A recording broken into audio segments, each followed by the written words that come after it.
Good time. Good time to check the old. Oh.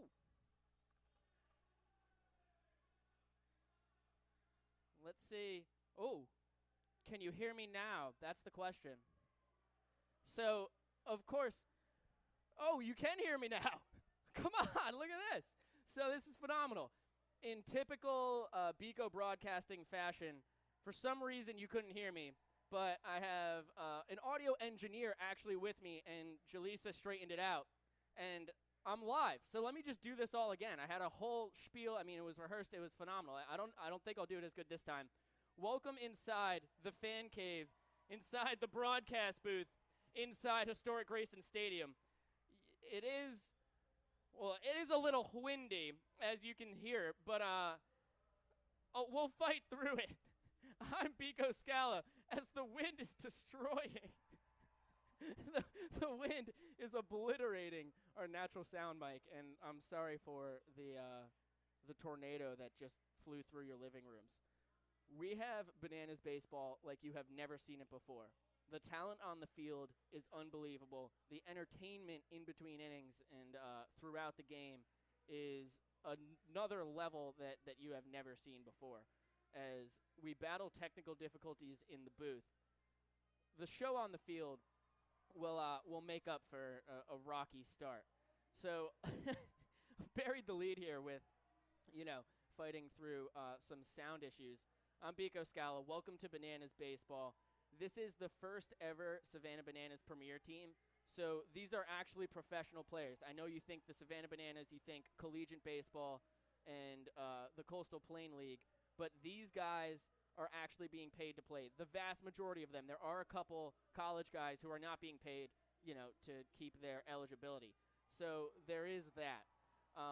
But the talent is absolutely off the chain. There's a bunch of minor league guys. There's a slew of guys who have played in Puerto Rico, in Australia, in Japan, all over Europe, in South America. The experience that is brought together on this baseball team is really, really unbelievable. So it's going to be a lot of fun. And another thing to mention, in the previous incantations, or incarnations, incantation is not the right word at all. In the previous versions of the Party Animals, they were a team created from a lot of good talent locally to play the Savannah Bananas collegiate team. Whereas now, both teams are really pretty square. The coaches, head coach of the Savannah Bananas for the Premier team, Nate Fish, a.k.a. the King of Jewish Baseball, he picked his team, while Adam Morrow, who's a coach at Eckerd College, picked the team for the Party Animals, and they drafted them back and forth. There was a couple guys who had to be Bananas. Dakota McFadden and Sam Claycamp were the first two people chosen at the tryout on February 20th to be Bananas. So that is exactly what they are. They were going to be Bananas the whole time. And then you have a few other people out there who just they had to fit in with what the Bananas were doing and with what the Party Animals were doing. So both sides are pretty square. The Bananas, there's two monsters. I'll tell you that, and when you see them, you'll know who you're looking at. Bill Pearson is on the Bananas, and Ryan Patterson is on the Party Animals. And so that was another duo that just had to be split up because there's going to be a little promotion action beforehand with them. I won't spoil that. And it's really like a mano-a-mano.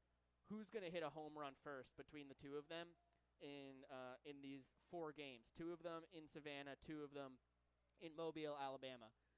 The other thing that's going on with me, broadcast-wise, just because I like to keep you up to date with my world, my monitor broke. So I am about 20 seconds behind the real world of what's happening here on the monitor. So if I'm talking for like 20 seconds and I'm not looking at the screen, it's because I think something else is going on, and that's just my life today. And you know what? I'm not going to complain about it. I'll just battle through it. That's the kind of broadcaster I am. So we have a first banana coming home right now. Oh, my goodness, and it is a strike. A laser beam to Dane Clark, the catcher for the Bananas, and quite a dance out there on the mound as well. So that is the beginning of our festivities. Oh, good to see. I got a text from my dad 5 minutes ago, no sound. It's good to have producers up in Saugerties, New York, letting you know when things are going awry, as well as here in the ballpark, and all of you on Bananas Insiders. So I'll crank up the sound a bit. I am getting some messages that it's a little low. I want our Nat sound to be able to see. Now you can hear the roar of the crowd. The thing is, it's so powerful, and when the wind comes blowing through here, it can really, really make it funky. But you know what? I'm going to pray to the baseball gods. Let's not make it a windy night. It is a beautiful, beautiful night for baseball in general. As our home run hitter hits a foul ball, he's still going to run to first, though. The throw from Dane Clark goes flying into right field, and it's going to have to be tracked down out there by Logan Maxwell. Maxwell will heave it in towards second as our man rounds first. And it's not handled at second. It's going to go all the way out into left field. Let's see if Bill Pearson can make a catch. He drops it. Our man is almost rounding third here. There's guys falling all over the place in shallow left field. Our guys coming home. Riley Wooten waving them in. The throw home to Dane. Not in time. And there is the home run. How about them apples? So, our home run hitter lifted to the sky by the Bananas, who also, I haven't even mentioned this because this is our St. Patrick's de facto day, 4 days ahead of schedule, but, had to be on a weekend. This is our Kilts game earlier than we've ever had a Kilts game before. Normally the Bananas do Kilts in July, so it's just a secondary St. Patrick's Day celebration. But with Savannah having to cancel their St. Patrick's Day celebration, one of the best in the country, the Bananas wanted to turn this into that, and that's what we have here today. So here is your banana baby with Jesse Cole out there celebrating the youngest banana.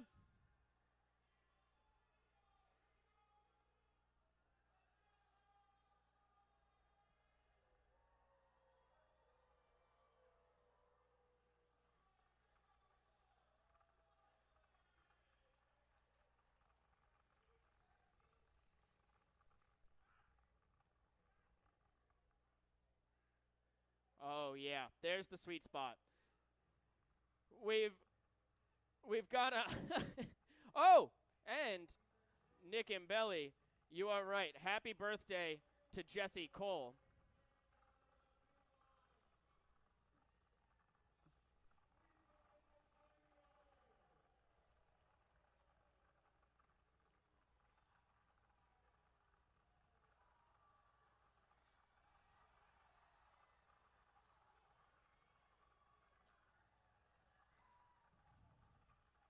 So here come the party animals in from left field. We had a dog attacking.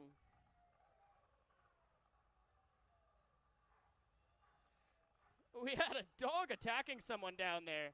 They're actually an absolute canine. I didn't see this coming at all.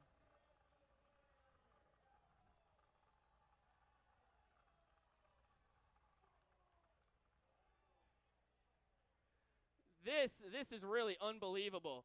We had a dog. Still can't hear anything in the stadium. Yeah, so we do have Carl DeMasi in stadium, which is good to hear too. So we've got the man in the park also watching the broadcast. So the party animals have been brought in, and it was in a fashion like I have never seen before. Now we've got Split slapping a scale right on home plate. And it looks like we're going to have a weigh-in.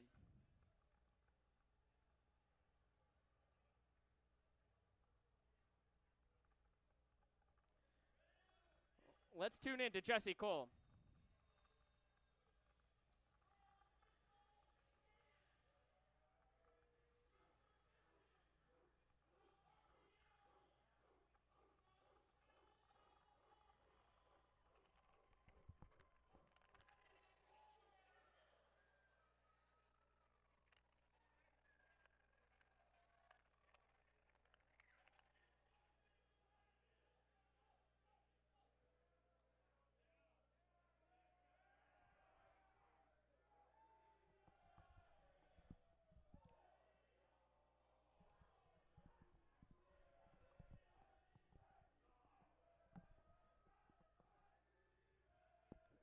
So we have Ryan Patterson here being weighed in by the field umpire, Jordan.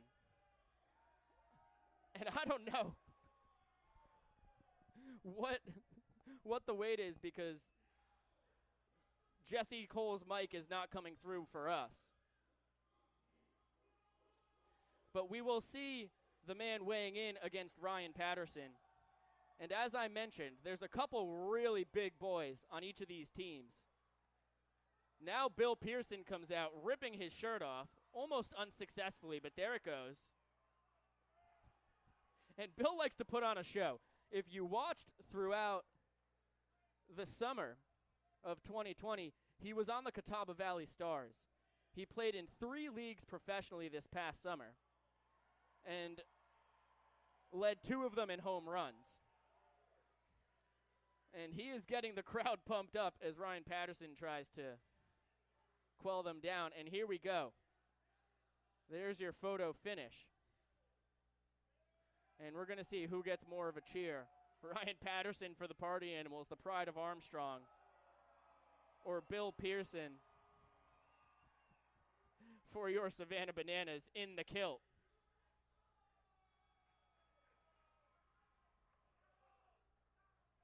And it looks like there's a little smack being talked down there as well.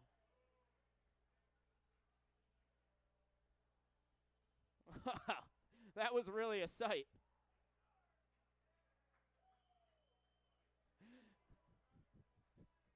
So there's your weigh-in right at home plate.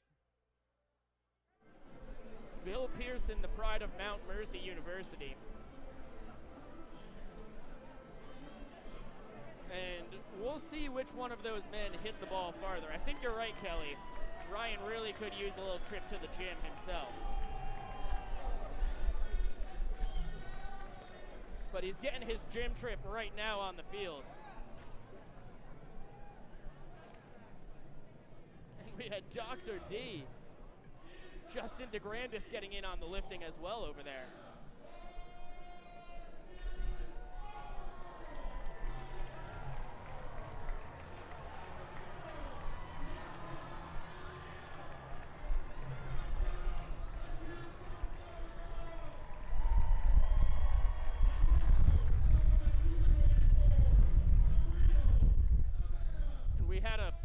Girl there coming in ahead of your Savannah Bananas players.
terrific national anthem to get us ready to rumble here in the first ever Bananas Premier game.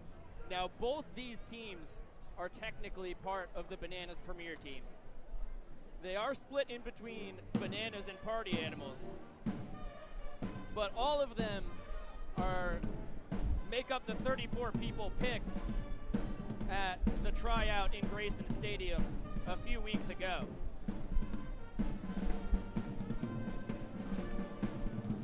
You hear the band just absolutely crushing the final countdown. It feels like inside my brain.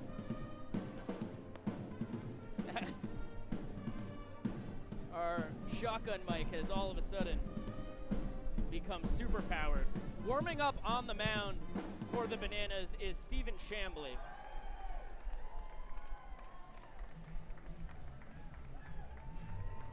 Check that. Warming up for the Bananas is Logan Maxwell, aka Lolo. He's a guy who, in the tryouts, hit high 80s, low 90s. And is the guy, and we should see probably guys going about an inning, max maybe 2 here in Banana Ball, just because there's a decent amount of arms on each side.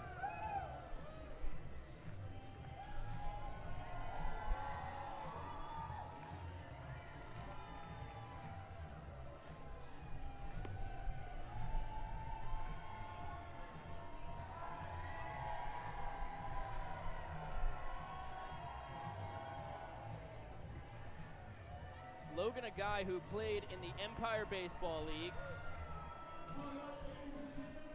originally from Spokane, Washington. He's played in Puerto Rico. He played in New Hampshire for the Wild. He played for the Road City Explorers. So this is a guy who has played in 4 different independent professional baseball leagues and was pretty much a shoo-in at tryouts, showing gas with real nice command of a few breaking pitches, a curveball and a slider, and a little off speed as well. He's throwing to Dane Clark, who has actually been catching Trevor Rosenthal for the past few weeks. That is Trevor Rosenthal, the closer, who just signed an $11 million deal with the Oakland A's. Stepping into the box is Joshua Lavender, the shortstop for the Party Animals. And Joshua takes a called strike on the outside corner. Seth Strickland, the home plate umpire.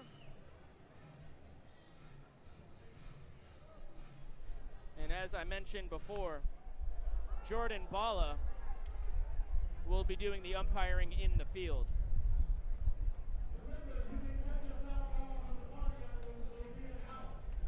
An 0-2 count now on Lavender, who goes by Lavi, and he takes a fastball up and out. The count now 1-2. Lavender, another guy who has played professionally all over the world. He most recently comes from the Fukushima Hopes. That's Fukushima, Japan, and the count now 2-2. He thinks about trying to steal first, but he'll stay in the box. He played at Seminole State Junior College and then East Central University, both in Oklahoma. Both the alma mater of Bananas summer coach, Tyler Gillum. 2-2 pitch, and it's going to be fouled off, out of play. No chance for anyone to make a catch on that one.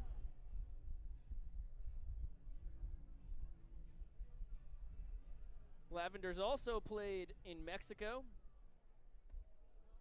for the New Hampshire Wild, just like the man he's facing, Logan Maxwell, on the mound.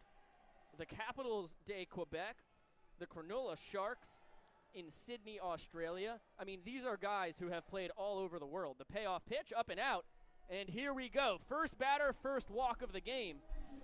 The ball will come around the infield. The outfielders collapse, and it's going to be a walk to second for Joshua Lavender to start out the game. So I call that a 2-base walk. That's the official scoring terminology in Banana Ball. as Christopher, check that, I've got the Bananas lineup in front of me, as Alan Hayes, the first baseman for the Party Animals, steps into the box.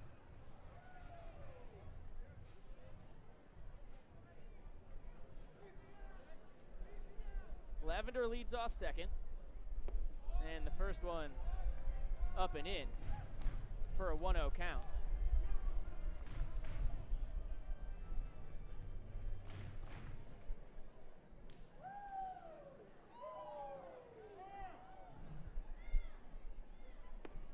And that one inside in the count quickly to 2-0 on Alan Hayes, who goes by Jay, and his nickname is Jay Boogie.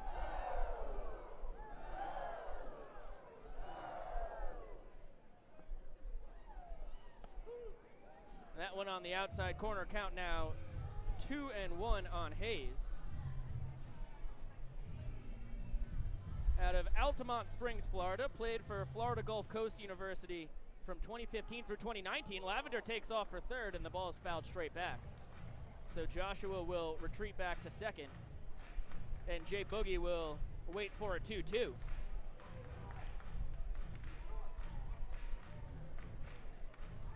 When it comes to Jay's talents, he can juggle anything over 5 pounds. I haven't seen it for myself, but I take him at his word. The 2-2. That's going to be called strike 3 on the outside corner.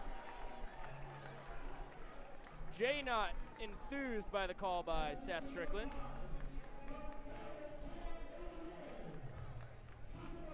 I take a look at it now, and it's certainly too close to take. Around the bottom of the knees. I'm about 15 seconds behind the world with my camera, so I get there. Now it'll be Cosimo Canella to swing it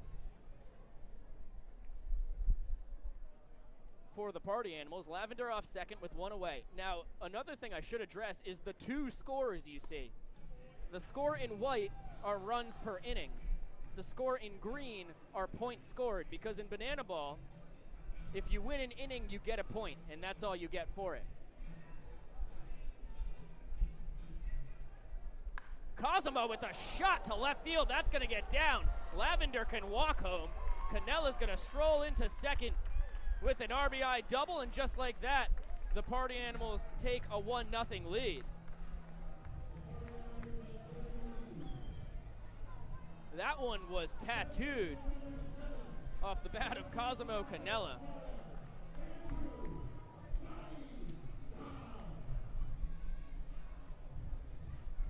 And the Party Animals up 1-0. It'll be Andrew Don coming in to swing it. Cosimo, a guy who played on the Schaumburg Boomers, just crossed paths briefly with Bananas legend Clint Hardy out there in Illinois. And a swing and a miss by Andrew Don, the third baseman for the Party Animals.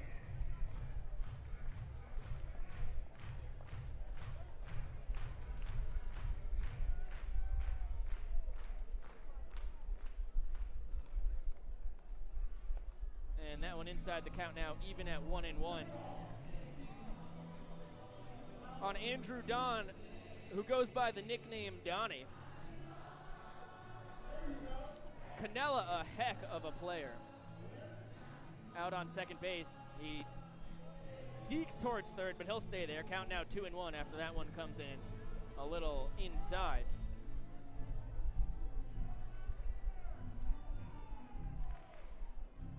On Andrew Don, who went to Franklin Pierce and then 3 years at Eckerd. One of the many recruits from who crossed paths at Eckerd at some point. He actually played with Adam Morrow, the head coach of the Party Animals. And unfortunately, Adam over there coaching third base, he had a handful of shoulder surgeries that he needed to undergo, so his baseball career was stopped. And Donnie said that he was really a heck of a player himself. As the count now full at 3 balls and 2 strikes on the Party Animals third baseman. Canella leads off second with 1 out, and the Party Animals up by 1. And there's a shot into right center field. That's going to be down, probably for extra bases. Canella can trot in as Don's going to head to third, and he's going to slide in safely. What a call by our umpire out there in the field, Jordan Bala, who's whipping it out, and now he's letting the fans have a little more dancing. He left us all on the edge of our seats. Whipped out a little dance, slapped in a split, and then signaled the safe call. So 2-0 Party Animals as Andrew Don with an RBI triple.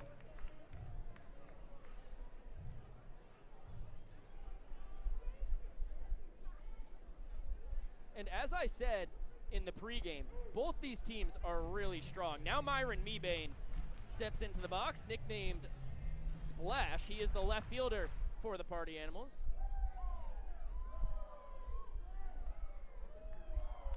And he fouls that one back into the screen. Count now 1-1.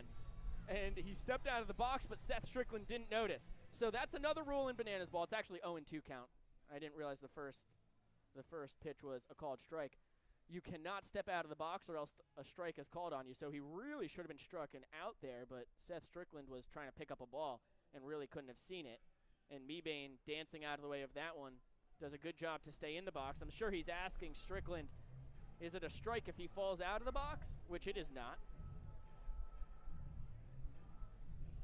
Mebane, a Tallahassee Community College guy who played under Corey Pye, and one of only 2 guys to walk onto the team and make it in Corey Pye's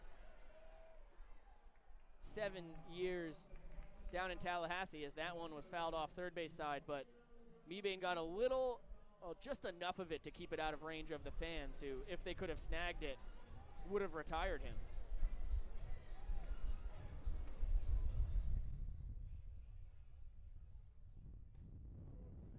And that's going to be called strike 3. Mebane can't believe it. Strickland, and I'm sure the Party Animals don't know this, but he's been known to have a pretty large zone, and that one's certainly tough. I get the replay now. Well, once again, maybe a little bit too close to take for Mebane. And Splash is set down looking. So 2 outs. Leading off third base is Andrew Don as Ryan Patterson, no batting gloves needed, steps into the box. The pride of Armstrong, played 4 years there with Barry Aldridge, and he only gets 1 foot out of the box, but it's going to be a called strike. And he knew it as soon as he did it. And that's just all these guys who have played baseball their whole lives. This is baseball, but just with a few twists. And that one outside, so the count now 2-1.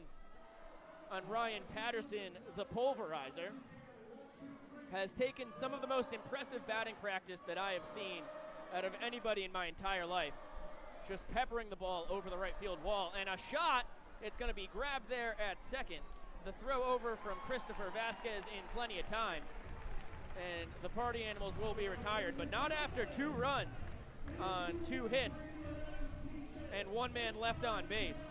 The big swings of the bat, Cosmo Canella and Andrew Don back-to-back, RBI double and RBI triple. And the Bananas will now have to score 2 runs to tie, 3 runs to win the inning.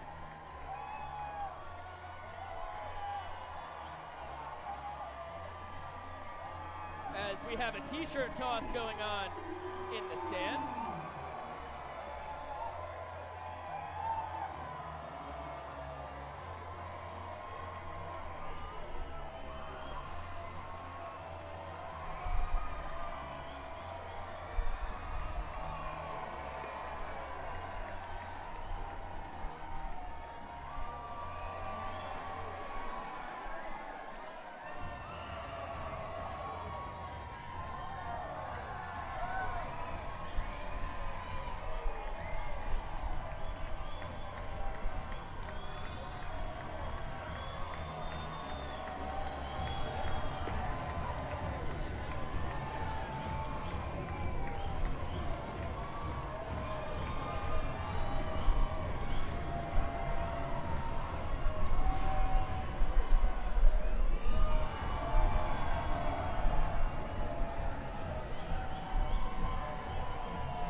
So on the mound here for the Party Animals is Kyle Arjona.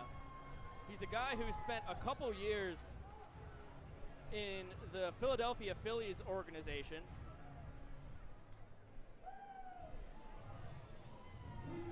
In single A and rookie ball. He played at Jacksonville and the University of New Orleans. Most recently in 2019 with the Clearwater Thrashers in single A. He had 42 innings thrown and a 4.26 ERA, 30 walks and only 30 strikeouts rather, and only 17 walks. Malachi Mitchell, aka Flash the Kid, steps into the box and he promptly strikes out. So that is the son of gold medalist Olympian for the United States, Dennis Mitchell, who won a gold in the 1992 Olympics in Barcelona and then had a couple gold medals at the World Championships in between those years, 91 and 93, running for the USA. Also a couple bronzes in the Olympics for his own single 100-meter. As Christopher Vasquez steps into the box, the Bananas' second baseman.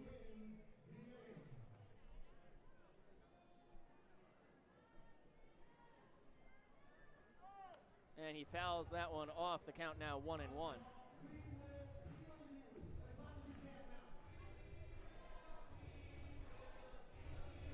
Vasquez is going to play in the Atlantic Independent Baseball League in the spring as he chases a little high heat from Arjona, and the count now 1-2. Vasquez will be playing for the York Revolution. He hails from Puerto Rico, as well as Kissimmee, Florida. Ponce, Puerto Rico, and Kissimmee, Florida. He's split basically half his life in both locations, and he takes a called strike three on the outside corner from Arjona, who 2 batters in quickly has 2 strikeouts.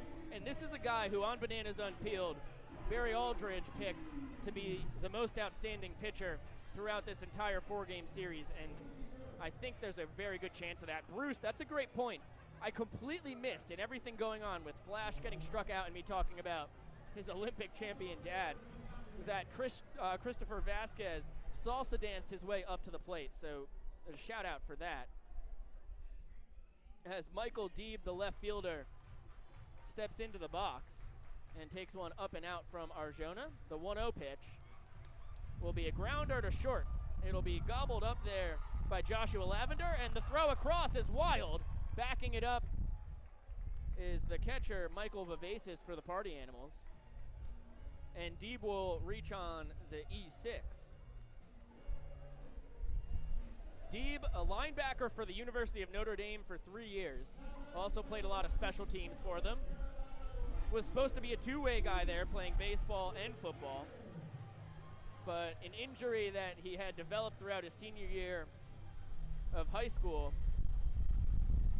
in Dayview, Florida, it really needed to get surgery finally in football season in South Bend, and he ended up being limited to what he could do there. So now Dakota McFadden, the right fielder for the Bananas, takes ball 1 from Arjona.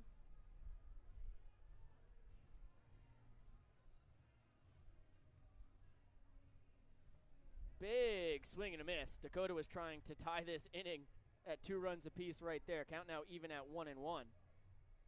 Dakota from Rocky Mount, North Carolina.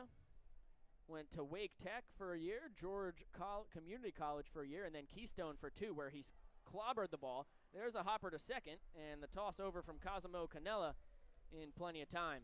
And that will do it for the Bananas. So just like that, the Party Animals up 1-0 after 1 inning. They get a point for winning the first inning 2-0, if that makes sense.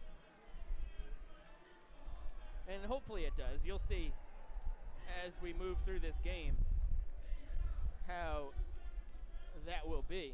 So now Jesse Cole down on the first base line, and what we've got going on here is a little promotion called Go Bananas. We've got a family of 4, a boy, a girl, and 2 parents, Dad rocking a kilt and a banana shirt. Love to see it. And now she is going to go as crazy as she possibly can with whatever prop she finds. So she's got a little, I don't even know what you call those things, but she is going crazy. And you basically have 10 seconds to go crazy. Now we've got the young chap in a Spider-Man suit, grabs a sombrero, takes a spill. Bonus points for that. He's spinning like a madman, never even puts the hat on. And wow, an absolutely powerful performance from both the kids. Now Mom's gonna come in. Let's see what she can find. She's gonna rummage around. Okay, she's got a good looking wig. And she is shaking that hair around, using her prop to the best of her abilities. Good dance. That's really quality. Nice spin. Oh yeah, whipping the hair. Oh, and the catch of the hair as it flies off her head. That was very impressive. Now here comes Dad in the kilt. And what is he putting on? Is he putting on whitey tighties? All right, now this is a good one. Okay. This is tough to beat. He put on whitey tighties and simply shook his rear end. He's trying to tuck his kilt into the tighties. I'm sure that's something he's never had to do before.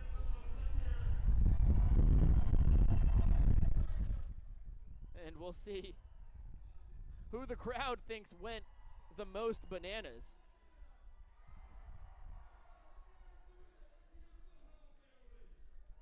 And I'm not sure who Jesse Cole announced the winner, but you decide, as they say in epic rap battles of history. A little old YouTube reference there for you. So Mikey Vivacis, the catcher for the Party Animals, will swing it in the top of the second here. It's going to be 7-8-9 for the Animals. Mikey Vivacis with the simple Mikey V nickname. There's a little number to first. It's going to be grabbed by Lance Harville Thomas, and he'll take it himself. 2 pitches, 1 out here in the top of the second, in the second inning of work for Logan Maxwell.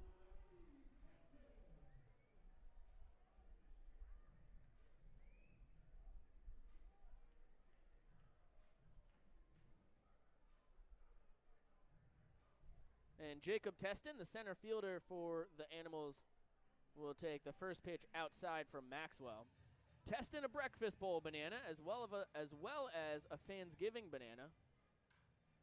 And he slaps a line drive into left field, and that's what he's done for the past 2 days. The Bananas and Party Animals have been practicing together, of course. They're really one team until it gets to game day. And he's been lining just about every pitch I've seen him take a hack at to one part of the outfield or another. So Teston, a guy from Emmanuel College who, you know, doesn't have the type of professional resume that a lot of the guys here on both teams do, but has been playing really good these past few days. And, you know, it's all about getting hot. It's only 4 games in 3 weeks. He could be a really nice pickup for Adam Morrow and the Party Animals. So now Aaron Straker, the 9-hitter and right fielder for the Party Animals, who hails from Brooklyn, New York, will get notched in, I think, the hiney, and he sprints to first base in great Party Animals fashion.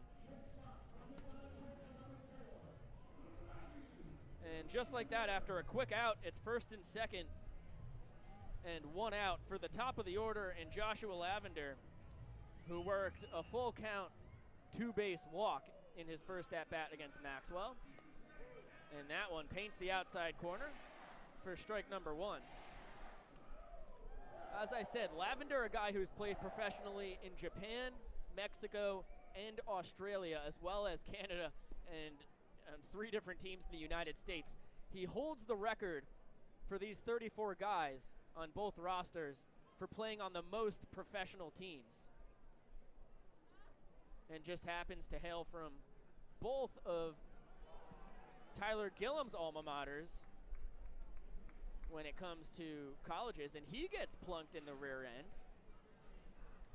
And now back-to-back guys take baseballs off the keister, and the bases are juiced for the Party Animals. And now Alan Hayes,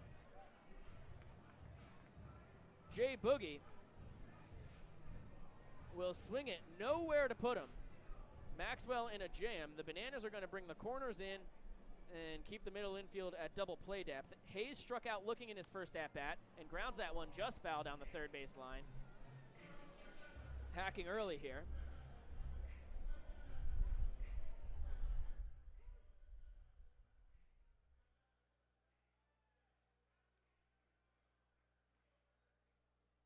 And he pops one up in the infield, just what Maxwell needed. Lance Harville Thomas will make the call in the catch. And a huge second out for Maxwell and the Bananas here. But a very, very dangerous guy stepping into the plate. Cosimo Canella, the second baseman for the Party Animals, has the hardest hit ball so far today. It was a double down the left field line that brought home Joshua Lavender for the Party Animals' first of 2 runs in the first inning. That gave them their 1-point advantage in this ball game. Once again, I hope this scoreboard is making sense to everybody. I designed it myself and have an immense amount of pride for it, so please no one criticize it. That one on the inside corner. Dane throws behind Joshua Lavender at first, who slides in feet first safely. Ahead of time for the tag coming down from Harville Thomas, who goes by Bubba Lance. It's going to be a 1-1 count to Canella and a ground ball to third. The play will be made at third, and that is that. Glove there by Joshua Keating, and with the force out just a couple steps away from him, he makes the easy play. So Logan Maxwell pitches himself in and out of damage. A single by Jacob Teston, and then 2 hit batters, Straker and Lavender. Loaded him up, but he got a pop out and a ground out to third unassisted. And we will head to the bottom of the second inning now.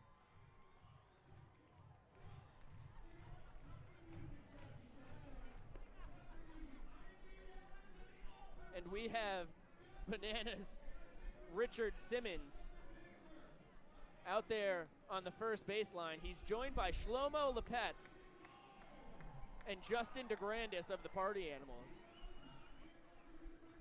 And they're bringing out Jesse Cole.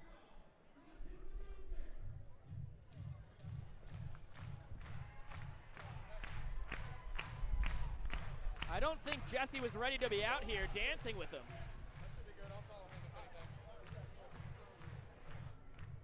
This is completely impromptu.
So a very happy birthday is in order for Jesse Cole, who did not know that was happening right there.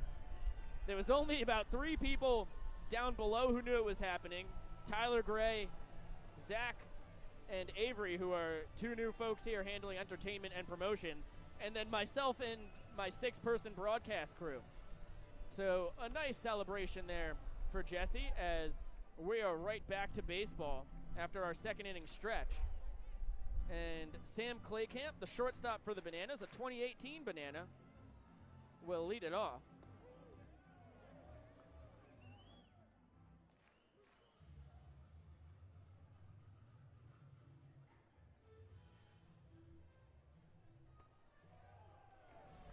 and we welcome in Nate Fish on third base. How are you doing, sir? What's up, brother? I'm doing all right. We're not off to a great start here, but we got out of that last inning, thank God. But we just punched out first at bat, Sammy Claycamp. I didn't like that strike call. But we're doing all right. We're going to settle into it. Yeah, I should have told you this beforehand. The scouting report on Seth Strickland, the home plate umpire, is the zone's larger than you would think. Holy smoke. When we were getting the calls, but not so much now. right. So you really got to protect with two. Yeah, and what is pretty good. The guy they got on the mound right now. Yes. You got a radar gun on him? No radar gun, no. But Arjona on the mound, yeah, a couple years of affiliated ball with the Phillies. Threw at AAA for a couple innings. Yeah, I think he's decent. Run. There we go. Nice. That's great. That's what I'm talking. Yep. That's what we needed. A little banana ball action right there. That's what we needed. We got the momentum. So Joshua Keating, your third baseman, steals first base on a pass ball. Take a couple more of those. It's a weird one to score in the old scorebook, but I'll figure it out. Holy smokes. All right, what are we going to do here? You want me to steal a bag? What do you think? I feel like you probably should. I don't know what Arjona's pickoff All right, move we got looks Wild Bill up. We got Big Bill up. He may go big fly.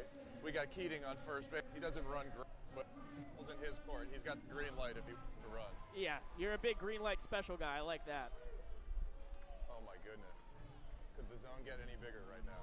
You know, I feel you. That one was close. There's probably an inch or two within. A little bit up. I didn't like it. There you go. See, that's what I don't have that you do. Here we go. Oh! Son of a gun. Son of a butt. That's a great job by you, Fish.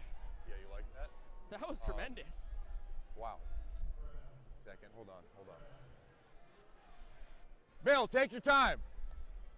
He's a big dude, but that was right at his face. Yeah, that was a little spooky. And Arjona's definitely pumping, I guess, high 80s, low 90s. As long as he didn't take one in the teeth, I'll take it. I think he got his arms up in the way, exactly.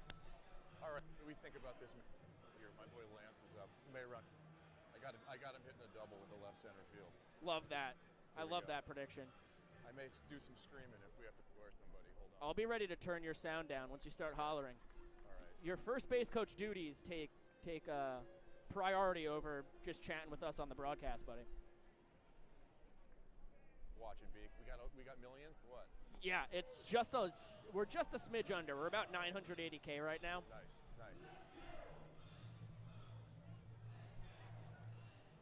Now you got your man Bubba Lance at the plate. 2 men on, 1 out. Oh my goodness, was that a strike? You got a better look at that one than I did. No, that was going to punch him out right there. That was a pinch outside, but I wouldn't put it past. I wouldn't put it past Seth behind home. So a 1-2 count now.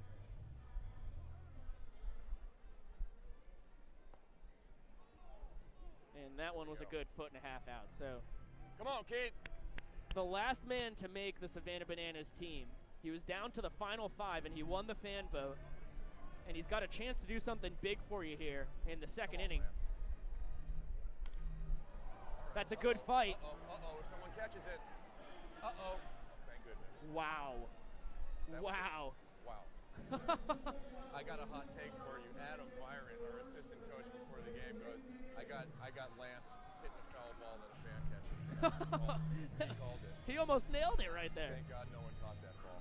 That one right on the middle deck of the right field deck. We got to score a run and win this. Yep. Score! Come on! Get in there! Keating in safe at home. Bubba Lance safe into second. Hell Another yeah! run, and it'll be a walk-off to win the inning for the Savannah Bananas. Bubba Lance Thomas. How about that, Fish? 1-1, baby.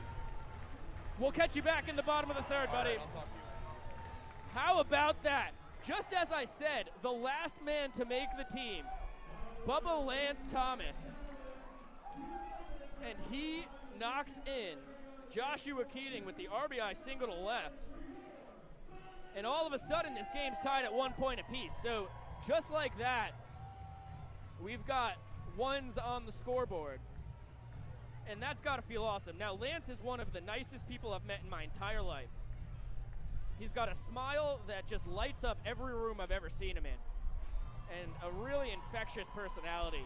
So it made sense why he won the fan vote and got the opportunity to play, and he proves it right there. That's a guy who plays professionally in Australia and puts on for his city. As we now have our player dance, and I'll let the boys' bodies do the talking now.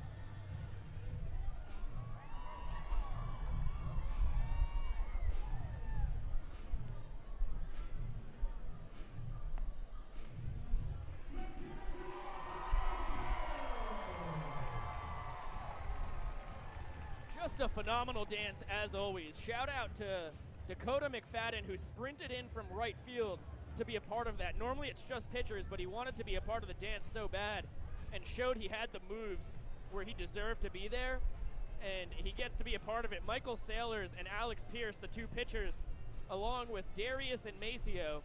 Darius was Maceo's replacement in Fansgiving for a dancing first base coach, and now it's double trouble.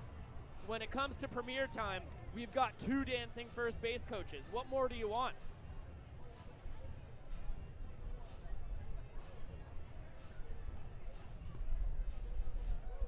Just an unbelievable dance. Ripping the Beyonce to the best of their ability.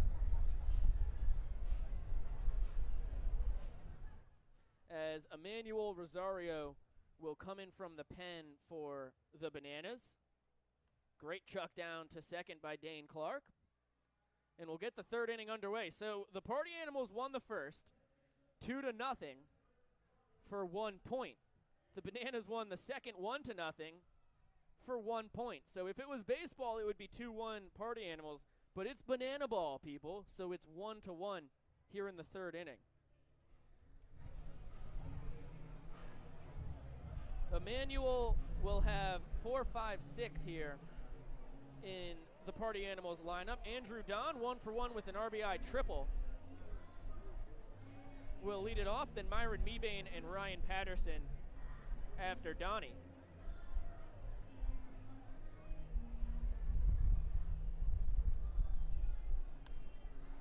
And another clean cut by Andrew Don. He slaps that foul.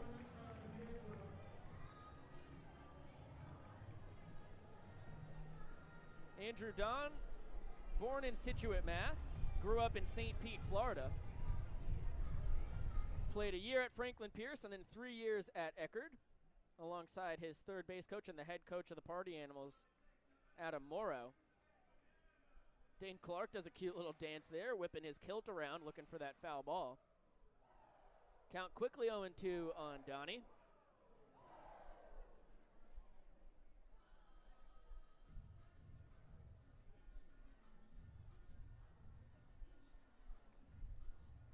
And that one low and away. The count now 1-2. Emmanuel Rosario on the mound, also a St. Pete guy.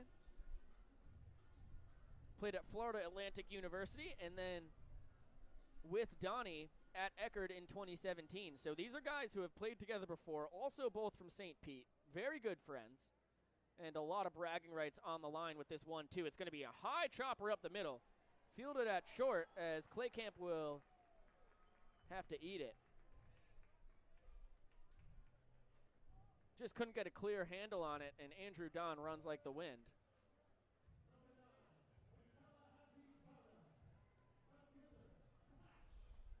Our official scorer, Will, calls that an error, which I agree. I think if Claycamp was able to glove that cleanly, he probably would have gotten Don, but it would have been bang-bang at first. So here's Myron Mebane. And he hits a chopper to first. Running on the pitch was Don, who will get to second easily. And Mebane, who was 0 for 1 with a strikeout looking, now 0 for 2 after that tapper to Harville Thomas, manning first base.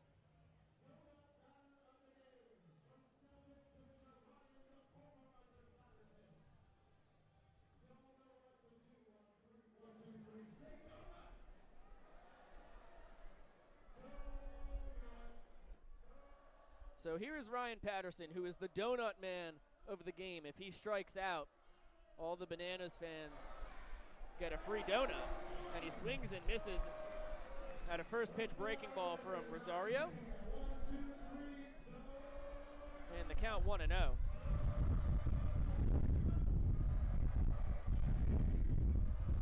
The wind is whipping as we have to pot down our Nat sound a little bit to deal with Mother Nature. And Patterson takes one outside, count even at 1-1.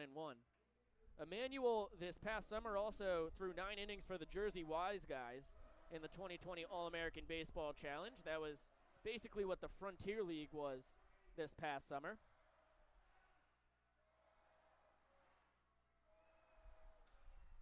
And there's a fly ball to left. It's going to be caught on the run by Michael Deeb.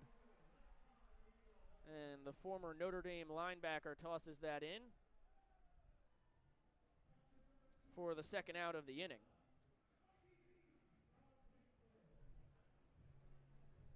As the Party Animals catcher Michael Vivacis, 0 for 1 on the day with a ground out to first base unassisted, will swing it with a man in scoring position and 2 away.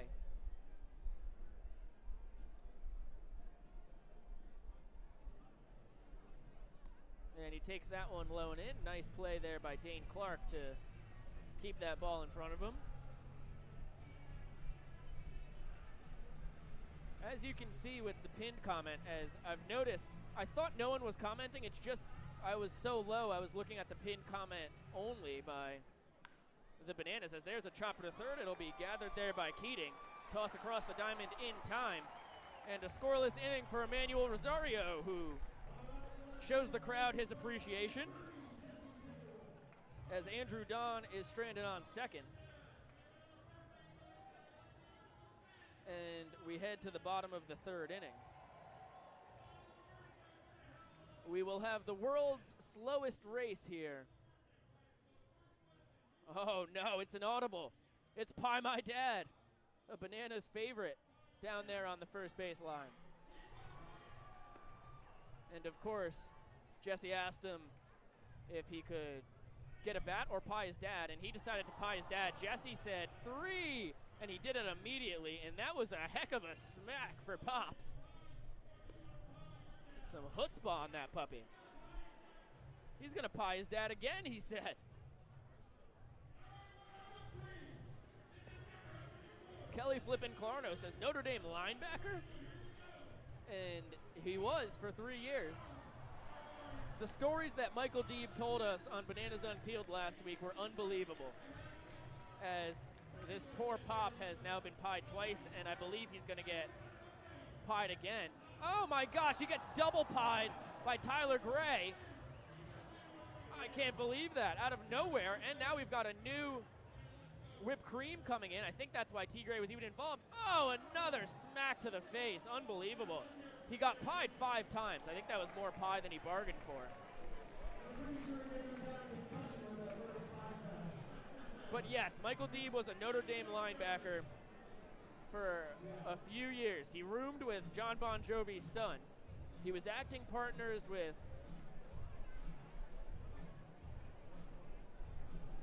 it's gonna come to me. I'm gonna get it any second now.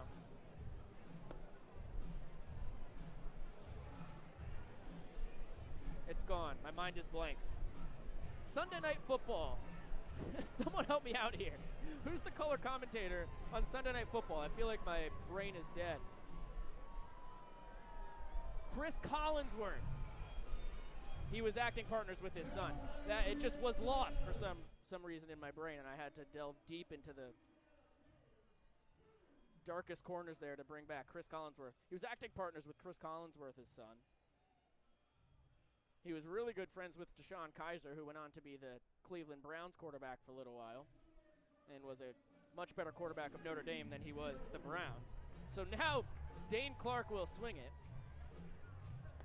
And an errant swing at a fastball way up and out there. Kyle Arjona out for his 3rd inning of work. Why fix what ain't broken? He's been doing great out there. He throws a fastball way back. Clark's taken off for first. The throw out. It is a forced play at first when you're stealing first base. It was a heck of a head-first slide and a good attempt by Dane Clark. You love to see it, but that bounced off the backstop. And Mikey Vivacis threw a laser beam over there to Jay at first. And that'll be an exciting first out here. I don't know what, I guess this is caught stealing first base is what I'm going to write in my scorebook. So now to the top of the order, and Malachi Mitchell tries to check his swing. Did he? Yes, says the first base umpire, Jordan Bala. Malachi 0 for 1 with a strikeout swinging. And takes that one low, and the count 2-0. Malachi, the fastest guy on either side. His dream is to be the fastest man in baseball. As we mentioned, his dad, Dennis Mitchell, one of the fastest men in the world at one time. That's a fly ball, and just running out of room over there in the corner is Aaron Straker.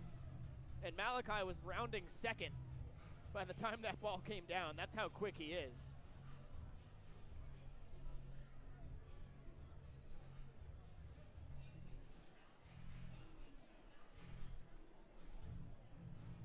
So it'll be a 1-2 pitch coming from Arjona to Malachi, who hails from Gainesville, Florida, played 4 years at Florida A&M. His first year he was redshirted, so he still had 1 year of eligibility, and actually came here to Savannah State to play for a year. And you can catch him on TikTok as Flash the Kid. He calls time, tries to step out, but he had called time. There's a question on the rules, and because he called time, Seth Strickland is going to not call him out on strikes. So still a 2-2 count on Malachi Mitchell. He did keep 1 foot in, and he's blown away by Arjona. And that's actually just going to be strike number 2. So the scoreboard had a 2-2 count. Now the count is 2-2.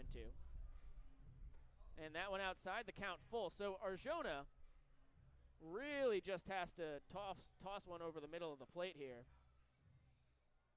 because you cannot walk Malachi Mitchell, and that one fouled off. Flash the Kid stays alive. You can catch him on TikTok at Flash the Kid. He's got a little over 4,000 followers last I saw.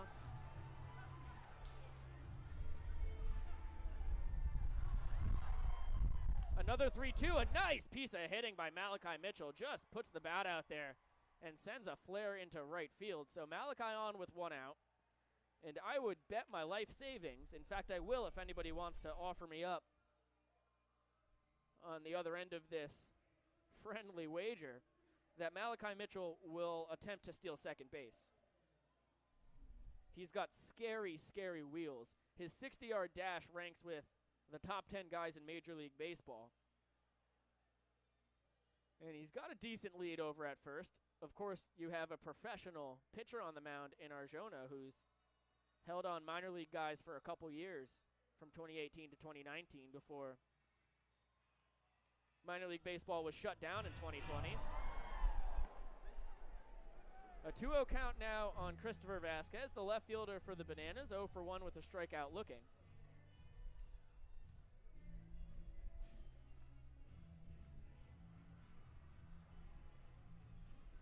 Malachi looked like he was going. He gets back. Oh my gosh, what a call here. Oh no, they called him out. That's a tough call. It looked to me like Malachi had gotten in there. I'll have to see the replay.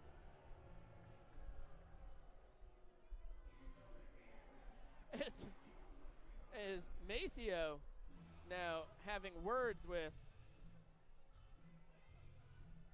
first base umpire Jordan Bala.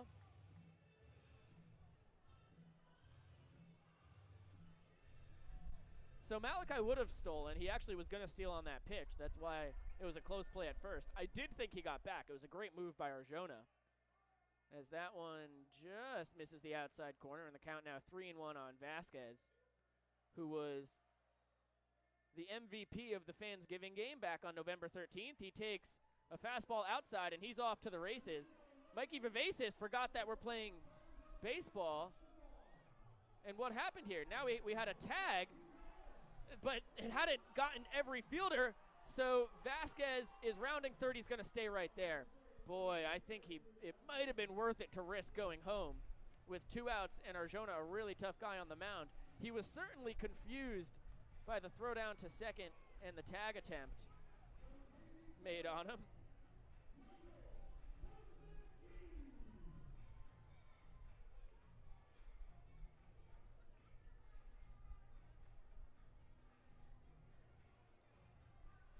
And it will be the former Notre Dame linebacker Michael Deeb, who most recently played a season of professional baseball in Puerto Rico. And he hits a grounder to second. It'll be gloved there by Canella, and the toss to first in plenty of time. So a little excitement there. Christopher Vasquez gets to third base on the 3-base walk, but cannot come home as Deeb taps out to second base. So now as we head to the top of the 4th inning, we've got a little sing-off in the stands. Joey Frangillo asks, what just happened? So what happened is it was a walk, and the Party Animals took a very unique way of trying to get the ball around the field, because it has to touch every fielder before you can tag the runner out when they walk.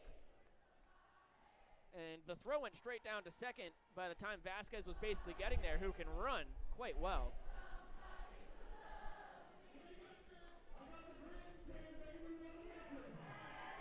As the first base sidelines just really want someone to love them. And I think the grandstands are pouring some sugar on themselves, or requesting sugar to be poured on them, I guess is a better description of that dude.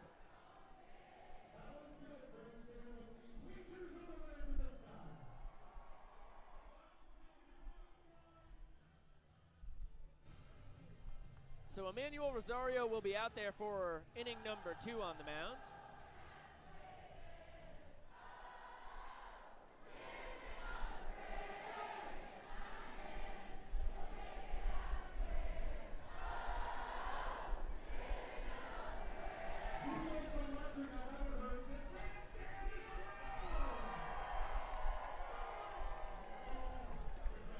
So the grandstand, I don't know which part of the grandstand wins that sing-off with a little Bon Jovi, Living on a Prayer. And now Jacob Teston will swing it against Emmanuel Rosario as Michael Deeb has to run from center back to left. And he is at his position, the pride of Emmanuel in Jacob Teston, a.k.a. Looney. 1 for 1 on the day with a line drive base hit to right.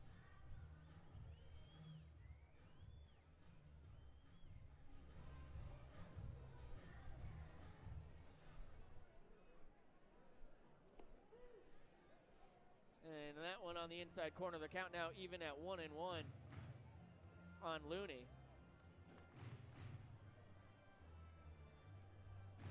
Emmanuel on the mound against the man who went to Emmanuel in the box. Do with that what you may.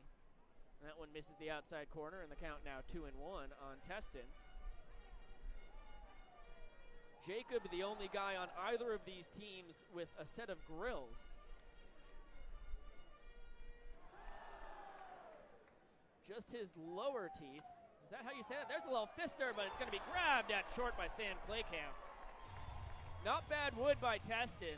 He needed a little more oomph on it to get it over the banana shortstop, and that'll be the first out here in the top of the 4th.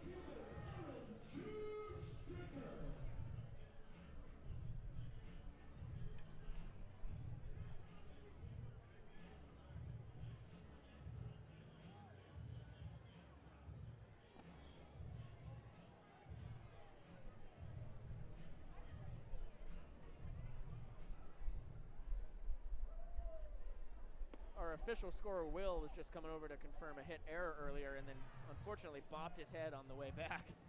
Looks like he's okay. He's bouncing around. He'll survive. Aaron Straker, the 9-hitter and right fielder, hailing out of Brooklyn, New York, fouls that one off his foot. And the Bananas play it as if it was a live ball, but it was not. Straker's nickname is Chooch.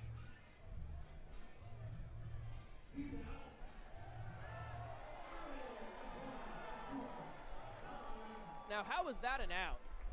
Adam Morrow can't believe it. I really think Straker fouled that off himself. But,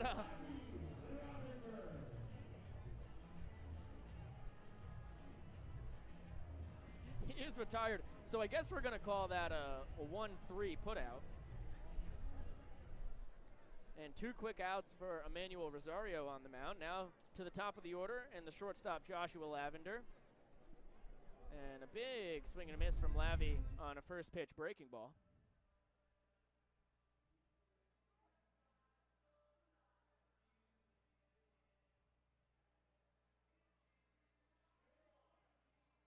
The bottom just dropped out of that one as I get to watch it again. And there, looks like it was just about the same pitch, and Lavender quickly down 0-2. On the day, Lavender 1 for 1, a single and a hit by pitch.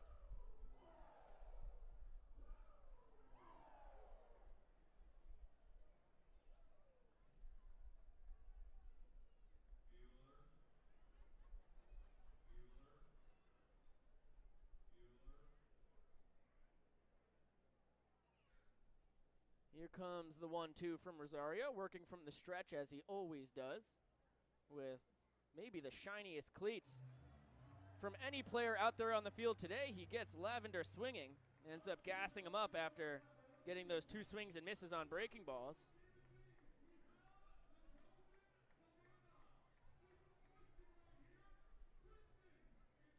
That was a heck of a pitch as I look it over. It actually might have been a changeup. That was beautiful, low and away from Rosario. Pinpoint control.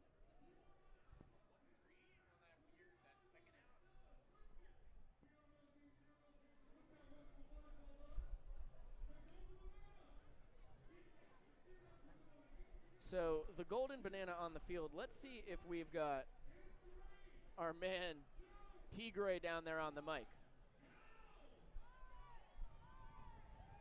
That's a negative, so I'll do the broadcasting of this myself. So the Banana's on the ground, and he's blindfolded, and he's trying to get it. Now, will Tigre, oh, he kicks it away from him. I think this guy might be able to see through this blindfold. Oh, he looked pretty surprised if he could peek through. He took a perfect left turn to grab that Banana. It's the fans and the players who shout directions at whoever the contestant is getting the Banana, and he gets a cool 20 bucks. Little trivia question for Bananas Nation out there. What is the president whose face is on the $20 bill? First person to answer can have the pride of answering first. Dave Mulder asks what number Sam Claycamp is. And Sammy Claycamp is number 10, Dave.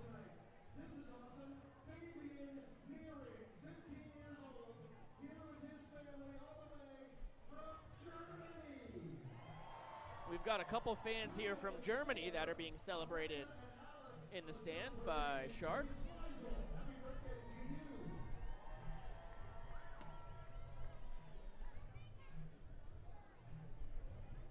So now Stephen Chambly will take the mound. He was a 2018 Banana who now gets to face his former team. And he'll have the middle of the order for the Nanners, Dakota McFadden, the cleanup man, then Sam Claycamp and Joshua Keating.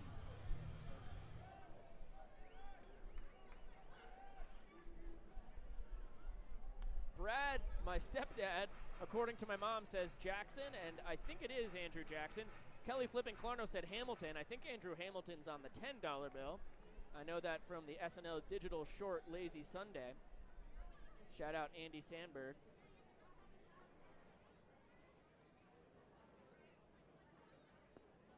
That one low and away, and the count now 1-1 on D-Mac. as the kids call him. He's 0 for 1 on the day with a ground out to second. He hit in the Power Showcase with Bryce Harper in college, along with Sam Claycamp on the Bananas, who is on deck. And Dakota actually got to hit in the Power Showcase the following year as well. He put up video game numbers at Keystone College.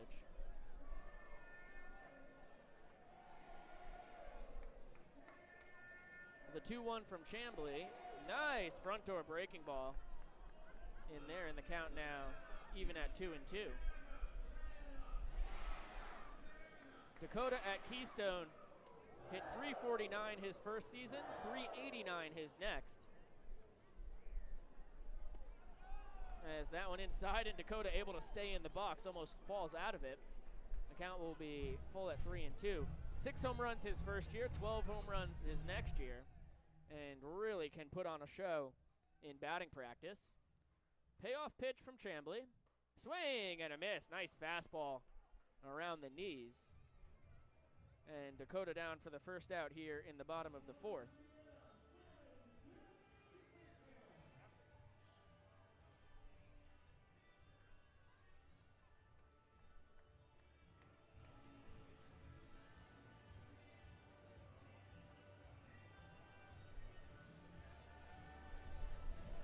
And here was the second man selected for the Bananas, along with Dakota on that tryout day. Claycamp lines that one foul, and it's going to land safely. Another scary one there, but no one able to haul in that foul ball for an out.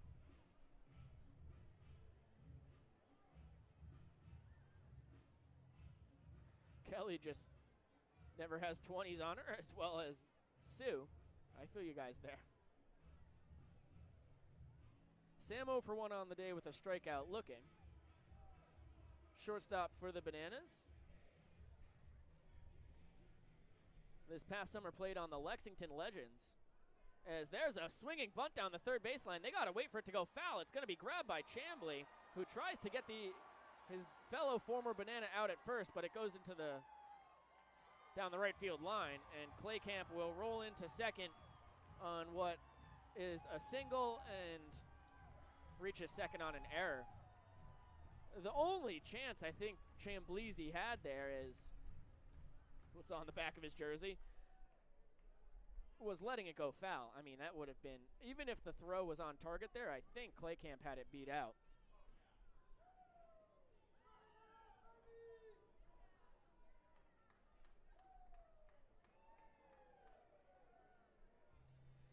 So it'll be Joshua Keating, the third baseman, nicknamed Cowboy Keat, as Claycamp dances off second. And Chambly delivers the first one low. And we have a countdown to 10. Wait till you see what happens at 1.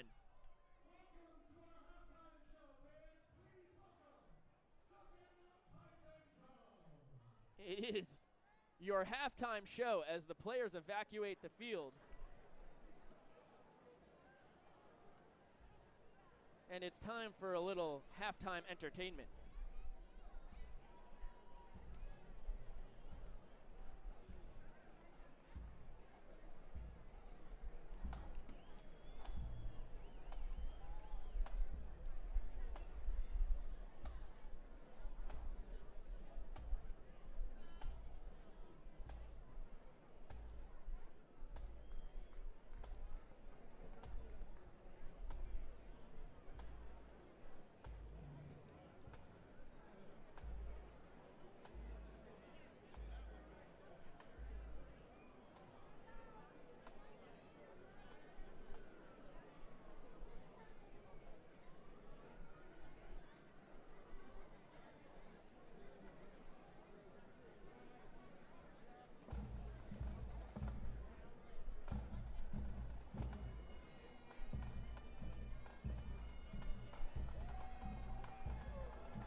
So that was Savannah Pipe and Drums delivering the first ever halftime show. Marcia said she couldn't hear any bagpipes. I'm sorry about that, Marcia.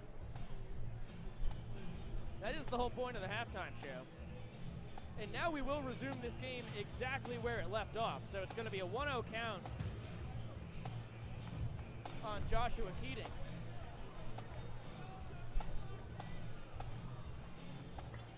The third baseman for the Bananas. Leading off second is Sam Claycamp.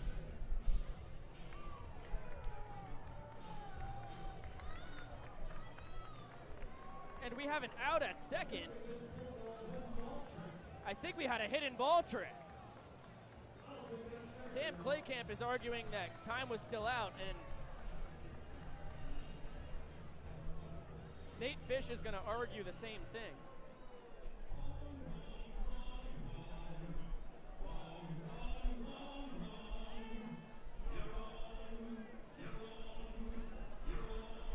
A discussion now between Jordan Bala and, okay, so we're going to say that the game had not started yet. Claycamp pumps the crowd up. As Seth Strickland said, the ball was not in play.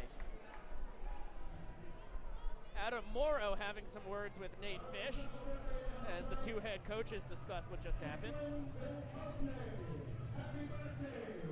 And now Stephen Chambly will have a quick word with Mike Vivacis, his catcher, as we'll get this game back underway. So the halftime show was just right about at the halfway point, an hour into the game, and because this is Banana Ball, there's only an hour left. I guess the next thing we could add to our scoreboard is a timer to let you know when this game has to end.